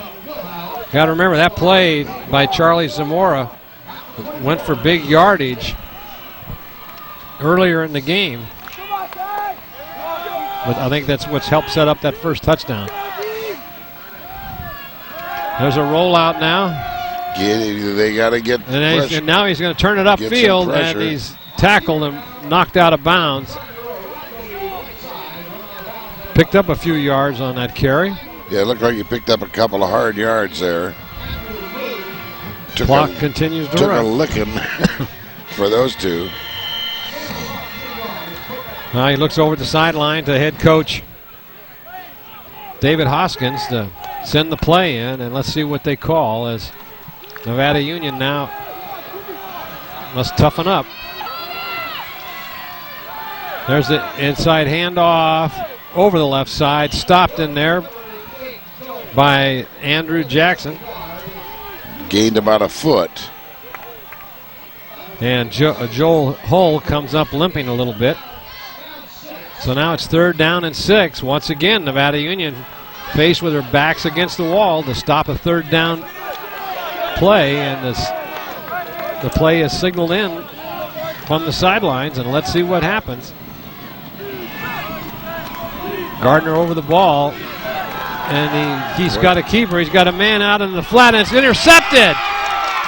Going down the sideline, he's got one man to beat. Couldn't see who that was. Boy, that's a big play right there by Nevada Union. What a turnaround. Looked like what you need. What you got? Looked like Andrew Moon on that interception. Yeah, it is. Yeah, the Herd down there in the red zone. 3rd down play, and you get an interception. On a rollout. Moon was all over it. We'll take a look at that replay. Andrew Jackson comes back into the ball game. Going out is Barrows. Now, you know, the Nevada Union's really has to get it together. They came out after halftime and they've been flat, Marty. Well, they'll continue to run the ball to run some time off the clock. And there is a fumble. And let's see who, and it's picked up. Oh, big play right there. Oh, my goodness. Just as the momentum was switched over, Nick Nugent comes up with that fumble, and now he got hit from behind before he could hand the ball off. Here's that interception, John, as Gardner rolls out. Boy, that is a big turnaround. Here he's got plenty of time, and he throws it, and then Moon just steps right up in front of him. Yeah. But then on the next play, after this great interception and good field position, they turn it over. And here's the see. I don't know exactly what happened. Was it a touchdown-saving tackle? He never got to hand the ball off. He got tackled from behind and lost the ball. As Noxon saved the touchdown right there. Boy, he sure did. Look at this. He was the only one left. You could stop him. 10, they're down on the 25-yard line. Well, big opportunity here for the Herd as they only trail by 6 points. There's the handoff. Oh, fumble again. No, he kept it. I thought I saw a fumble. He got hit hard a couple of times. Yeah, he did. Got hit hard in the interior, knocked him out toward the sidelines. And he took a real good looking out there. That was Jeff Jackson, the ball carrier. For a minute there, I thought he had fumbled the ball, but he held on to it. Okay, here he gets hit. I don't know what I bumped saw. Outside. Oh, that was somebody's knee. I thought I saw come out of there. But he got away from. And it's incomplete. Boy, that was almost a sack by the hard-charging Nevada Union defense. They chased him around there. They had Andrew Jackson was in all over the guy. He just got away from him, and he was able to roll out through the pass incomplete. So it's 3rd down and about 9 yards to go for a first down deep in Nevada Union territory. That Andrew Jackson must be a nightmare for the Thundering Herd lineman. You know, he's all over on every play. And they're double teaming him, and they still can't block him. He's all league, and there's a timeout called. Elk Grove calls a timeout. He's got about 4 full-ride scholarship offers. The latest one was from Utah. So he's got a couple in California, and he's definitely going to be a Division I or II player, no question about that. So timeout on the field, 8:53 left to go here in this ball game. It's 13-7. Favor of Nevada Union as they're holding on to that same halftime lead as the crowd is sitting on pins and needles here. As they need to stiffen up, they need to show some bright spot here, Marty. We haven't seen anything this half except the interception. Well, the defense has kept them in 3 games so far this year. This is the 3rd game, and the defense has only given up just a couple of points per game, and so the defense is holding their own, but the offense just can't seem to get anything going once they catch a break. And right, I don't know why they tried to run that ball right up the middle last time. I mean, that's not where their biggest successes have been. All right, there's a big rush right there. That is Gamble. We're going to get him coming up. Sack. Oh, big loss. Big sack. Big loss in there. Let's see. The first man gets the credit on that. That was all set up by Jim Gamble. Yeah, he got it. And then it looked like coming over was Mashich came over, number 55, and put the finishing touches on him, I think. Yeah, the first man leapt and tried to make the tackle, but slowed him down enough that the big guy got to him and hit him hard. So now they're gonna punt. Well, they do punt it. Let it go into the end zone. It'll be brought out to the 20-yard line. They were trying to do it. Here's a replay of that big sack, John. As you can see, he rolls out. Big pressure. Right there he comes now. That's Gamble right there. He chases him for a long ways here. Look at that. He's right on him. And there it goes. Oh, yeah. Oh, but coming up for him, that was number 54. That was Andrew Jackson. Just leveled him. Yeah. Oh, a big play starting off. That's Zeeler. Carries the ball for a first down and about 15 yards. On the Serengeti, yep. Good line.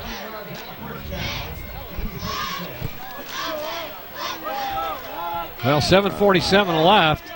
At the time, there's a big run up the middle. That, once again, a good carry in there by Dennis Royal. Okay, the ground game is now working again. Do you see how they're carrying the ball, John? Both hands on the ball. Yeah, that's right. Well, you don't want to turn it over here. No, You're in the not now. fourth quarter. You're not even ahead by a touchdown. A touchdown could beat him, Marty. Yeah, exactly right. Here's Zeeler again, and he takes it for about 6 yards as they continue to grind it out on the ground. They'll try to run some time off that clock, get a couple first downs. And put some points on the board. Well, if they can run the clock out, that'll be good. Well, yeah, but there's 7 minutes. But you got to get at least a field goal out of this drive. You're right. There's a quick handoff, breaking it for the first down and continuing to drive.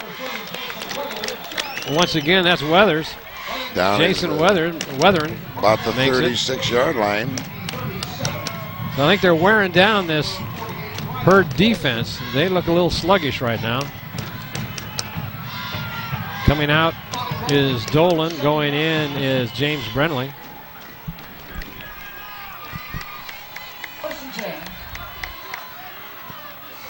Noxon hands it off up the middle, and it picks up about maybe 2 or 3 yards. No, they're only going to give him about 2.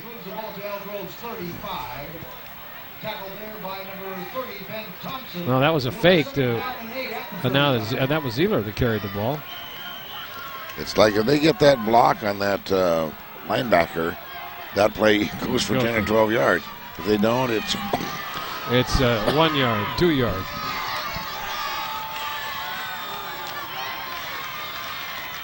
All right. In motion is Zeeler. They hand it off. Around the side. Trying to turn the corner, and he does, and I think he's going to... Uh-oh, somebody just went down.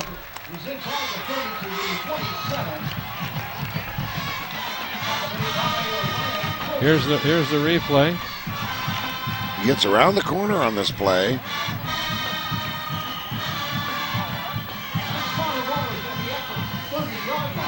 It's going to come right at you. As Zeeler turns the corner, here he comes. Oh, nice work. He hung in there. Oh, yeah, look at that. Man, nice job. Yeah, good hit, too. Chris Glass on that camera work. Good job, as always. Well, the camera was there, was Chris. I think he bailed out. Although he held it pretty steady. Chris is over at the snack bar. Here it is again. Watch this now. He hangs right in there. You got a lot of bodies coming at you. Yeah. Steps aside. A lot of noise. Yeah. Good job, Chris. That's close enough to hear the footsteps. Yeah. And that'd have been me. I'd been up in the stands, but all Gil would be seeing in the truck would be the sky or the lights up there. Sky ground, grandstand. So now Noxon comes over to the sideline to talk to head coach Humphers.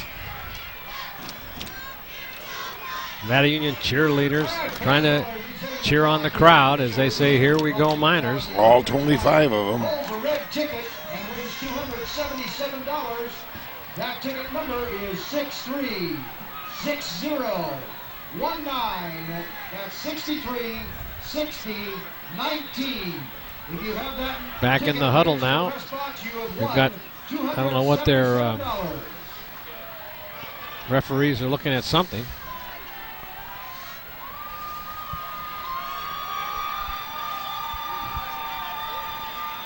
Oh, they're putting more time back on the clock. 5:59 is what they were asking for.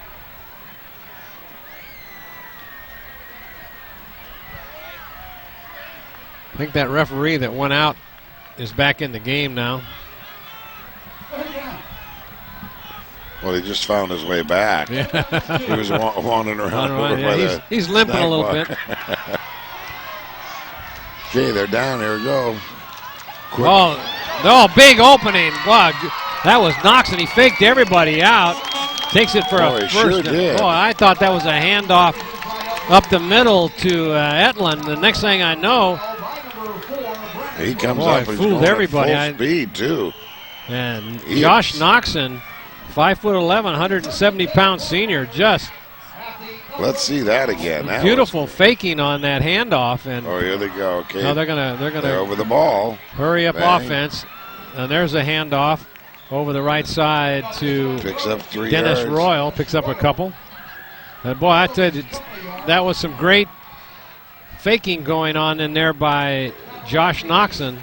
And then he ends up picking up 12 yards on that carry. Second down and 8.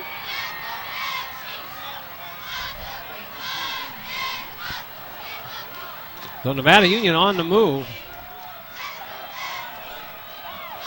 He's got it again, and he carries it into the end zone. Touchdown, Nevada Union.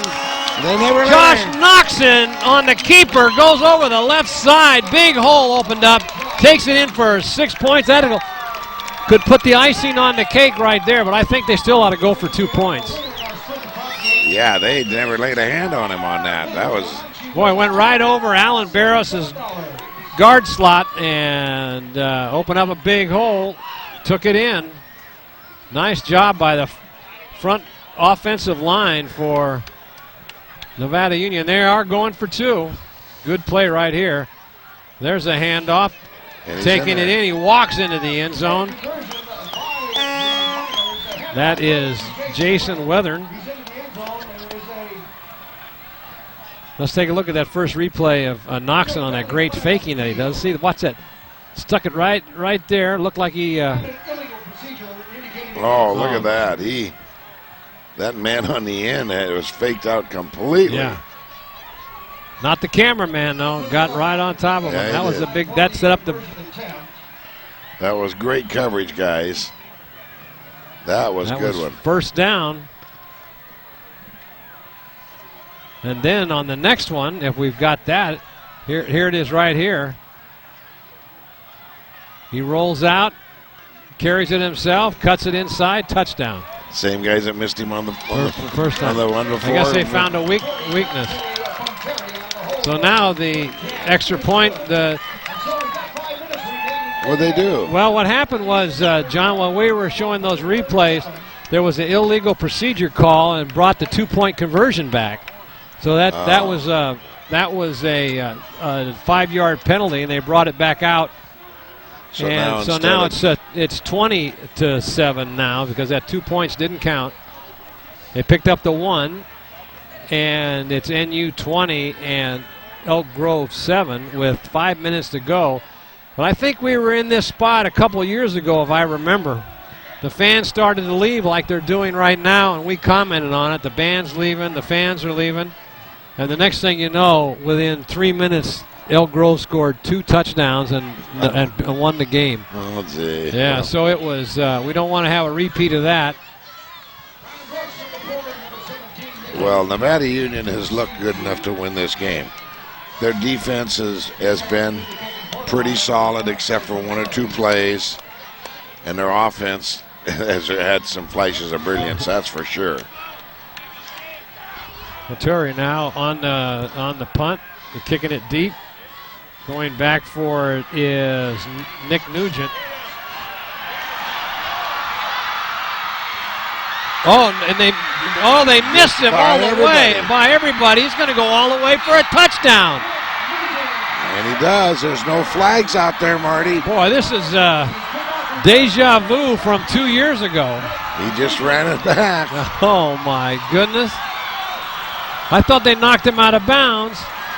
This is exactly what happened last time, John. Wow.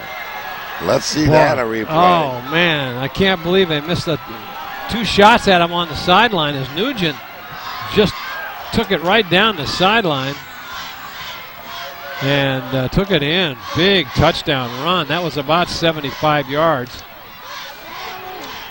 That's the first time they kicked deep today. Yeah. And look at it, burned them. You're right. That's why they didn't. You know, they're not only do they have a good returner, but maybe their coverage is weak.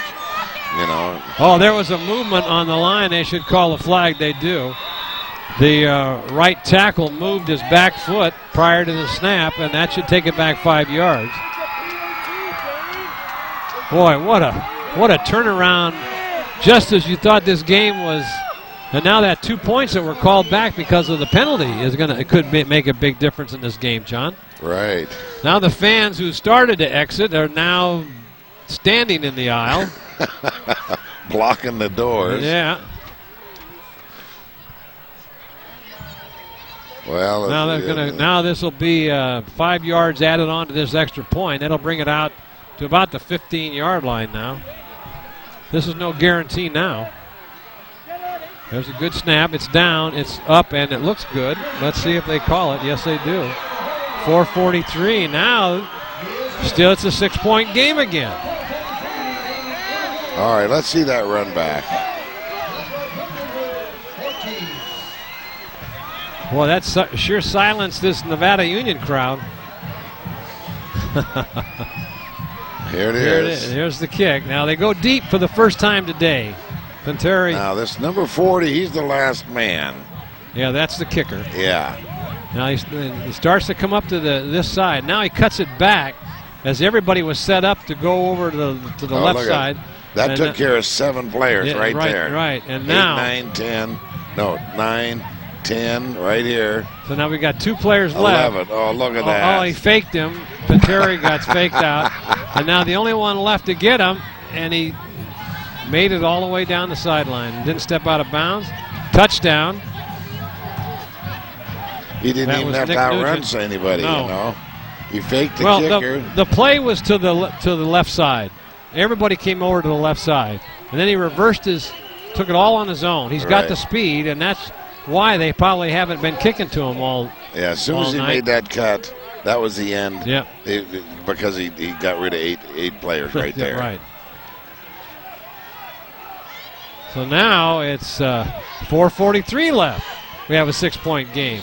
And you just wonder who's got the momentum.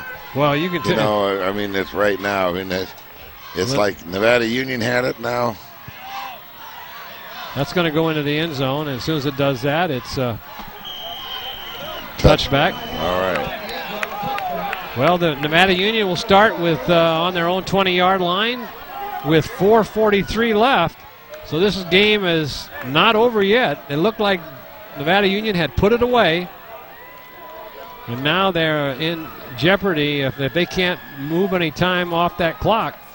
They can't get a couple first downs along the way. Then now that flubbed field goal and that flubbed extra point and the callback of the 2-pointer, all of those little mistakes that had points attached.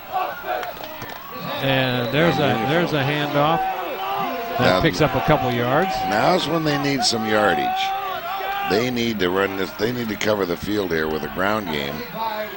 That's been working for him. Dave Zeeler on the ball carrier.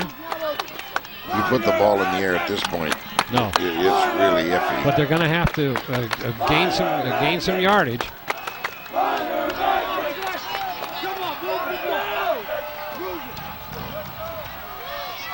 There's a handoff. Flag.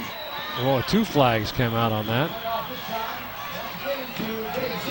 Normally a hold on a running play like that. Let's see if it comes back.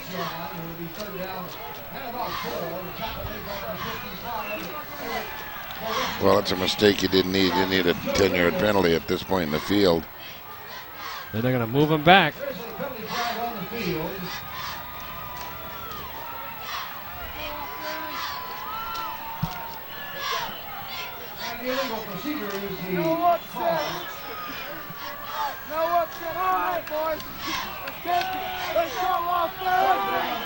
So now it's 2nd down and about 12. They may be forced to put the ball in the air. Oh, now there's a penalty. Another 5-yard penalty. Too many people in the huddle. Illegal procedure.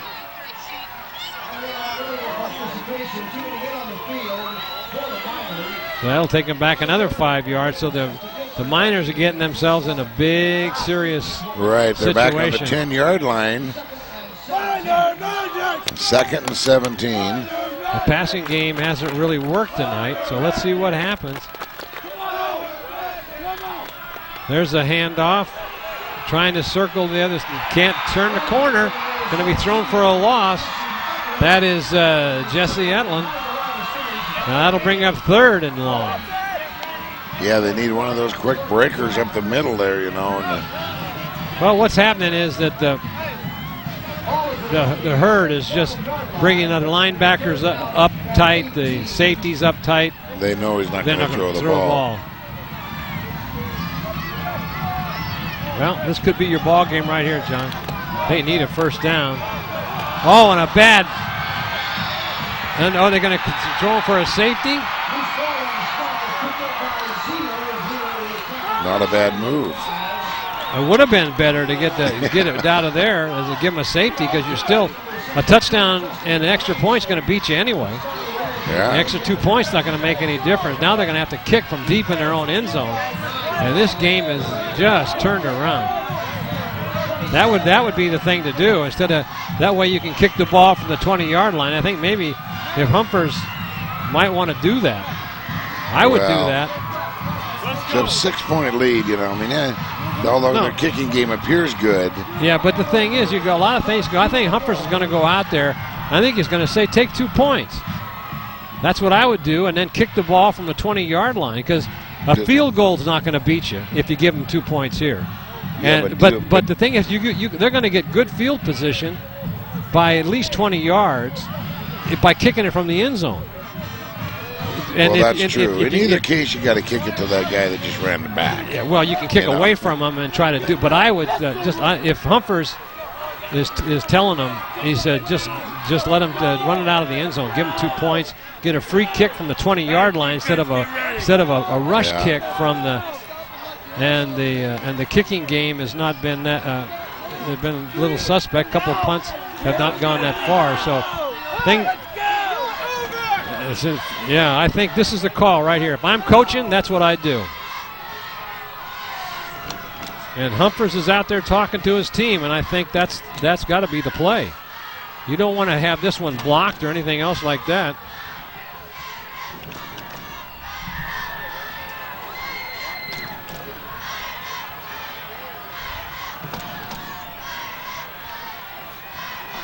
Going back to kick. Looks like Scott Baldwin. I think that's number 10. Get the binoculars out here. Now Humphers is back on the field again. Yeah, that's Baldwin in the backfield. Let's go. It's time to do it. It's time to win the ball game. Let's go. Get a free kick from the 20 and start it from there. That's what you do. Now whistle blows. Knock somebody out. Let's go. Now the referee wants him to change the time on the clock. Let's go. Let's go. Come on. 3:05 left to go in this game. Think they're going to take a safety? I don't believe it.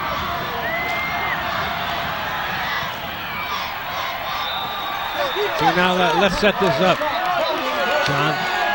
All right. The play now that they get starting position with 2 minutes and 58 seconds left to go in the game in Nevada Union territory, and it looks like it's on the 33-yard line. They could have kicked the ball from the 20, a free kick to the 20, and got it back forward. We'll have to talk about that. Yeah. All right, this could be your ball game right here. Gardner back over center. He rolls out the pass, looking, going deep in the end zone. Could be intercepted. Oh, it's dropped. Oh my goodness. That was Scott Baldwin had a chance to pick that off as he threw into double coverage. Yeah, he sure did. That was not a good pass to throw at that point. He had plenty of time to pass. He had a man, but he was double covered, and Baldwin almost picked that off. That'll bring up. That could have been the ball game right there. You know? So it's 2nd and 10 on the.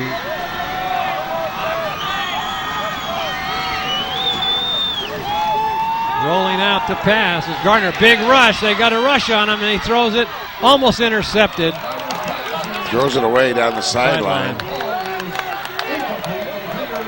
two guys looking for his head on that one. Boy, a big pass rush. That's what they got to do. Put a big pass rush on him. Hope the secondary can cover their man.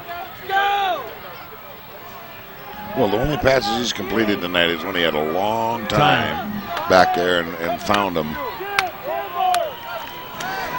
So if Jim Gamble can put a pass rush on like he's done before, 3rd and 10. Let's see. There's almost intercepted. Boy, Millhouse came up. If he'd have been looking for that ball, it was 6 points.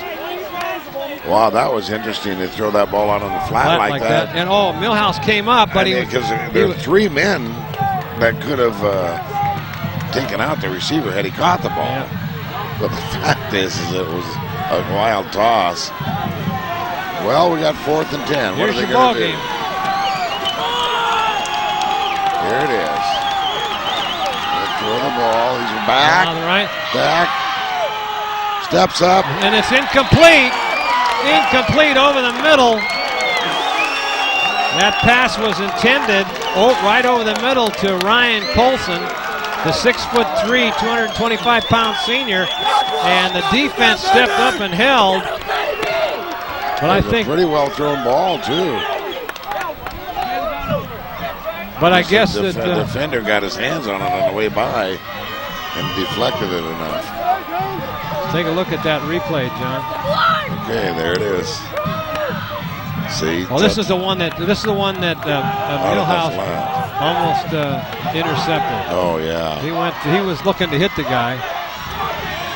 There's Zeeler carrying the ball over the right side, fighting for yardage, about 6 yards. As they're going to have to call a timeout probably here as the clock continues to run.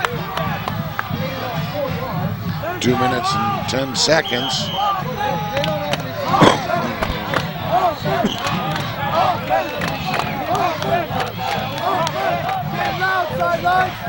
Still ticking down.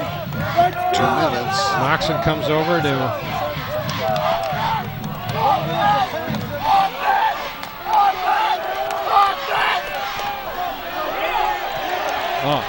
good. I got faked out big time on that. Right, yeah, 15 yards right up the middle. That was Dennis Royal. I had no clue where the ball was. I'm looking at, and now it's a big first down. Now 1:46 left. That'll run the clock out.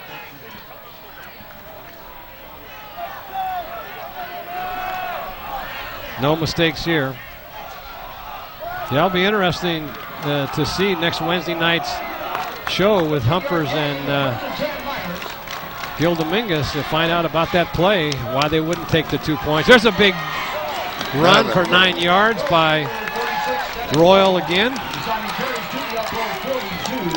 1:17 left, clock running down.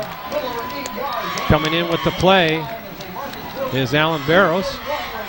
Going out is Taylor Deaver. Now Noxon continues to let the clock run. He comes over to Coach Humpers.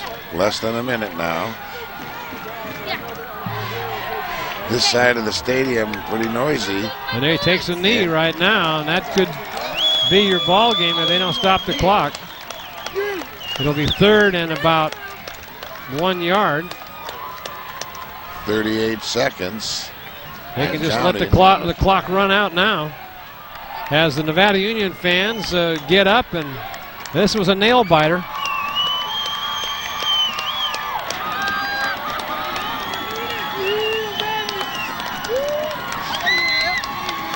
Come up to the line of scrimmage, and one more play. Takes a knee again, and that'll do it. The clock will run out. 10 seconds left to go. Your Nevada Union Miners come out on top on a very scary 20-14 victory, as it was down to the last minute. Very exciting game, John. A lot of mistakes, though. It sure was, Marty. You'd have to say that it appeared as though Nevada Union played a better ball game than that, but the fact is that's a close score, and it was a close game. I was concerned all the way. Well, you and all the fans around us, they were getting a little nervous, jumping up and down, and it was a great victory for Nevada Union as they go 3-0 for this preseason. Next week they'll start their league season against McClatchy. And so the Thundering Herd goes 1 win, 2 losses in their preseason exhibition before their league starts, and they're in the Delta League, and they'll be a powerhouse. These two teams will possibly meet in the playoffs again this year, like they always do. So right, they have some work to do. The Thundering Herd, they've got some bright spots. The special teams, pretty good. They're kicking the ball well. Their run back guy is impressive. I like the way their quarterback throws the ball.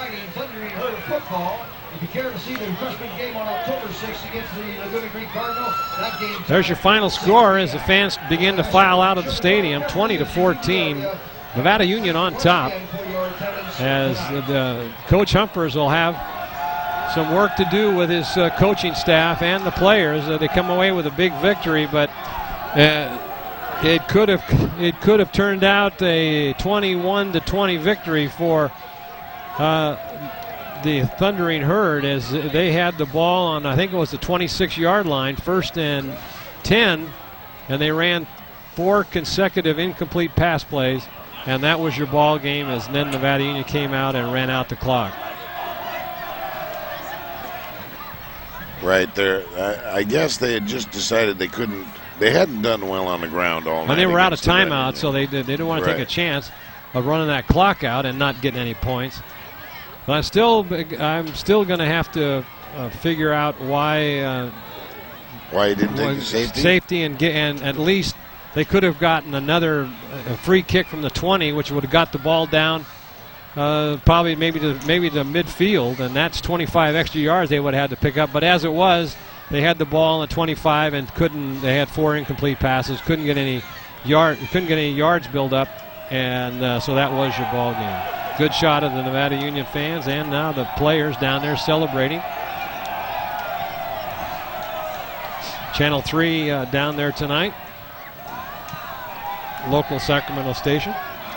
Well, it's like I can't remember the Thundering Herd at any time putting together a good ground game in this game, Marty.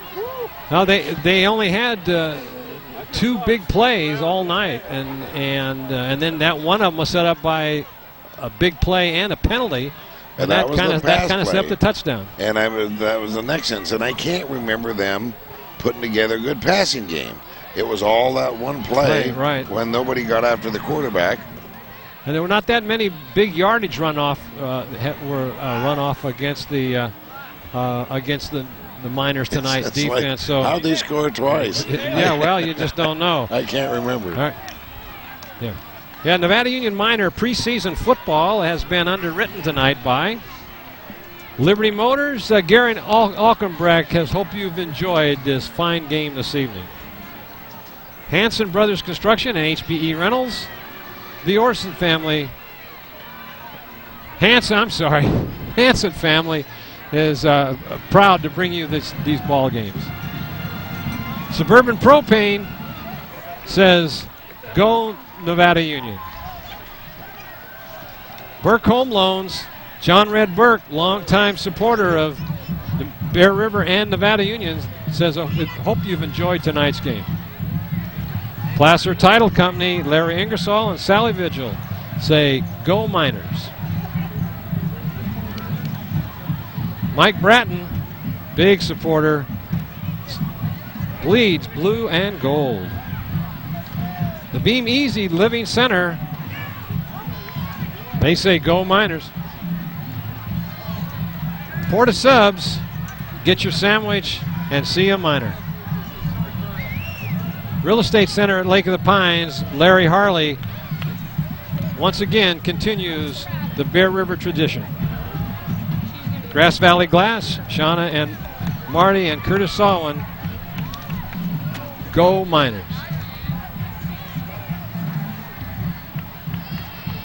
Price Concrete Plumbing, Jim Price says the Miners are there for you.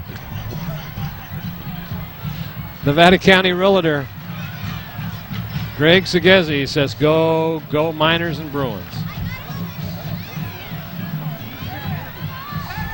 Docomo's East Main Pharmacy. They're there to support you and the miners. MBI Ready Mix and MBI Landscape Supply. See you at the next minor game. And the Sierra Nevada Community Health Plan, they say come on out to the October 15th Golf Classic. And by Touchdown Productions, the best in sports television for the Foothills.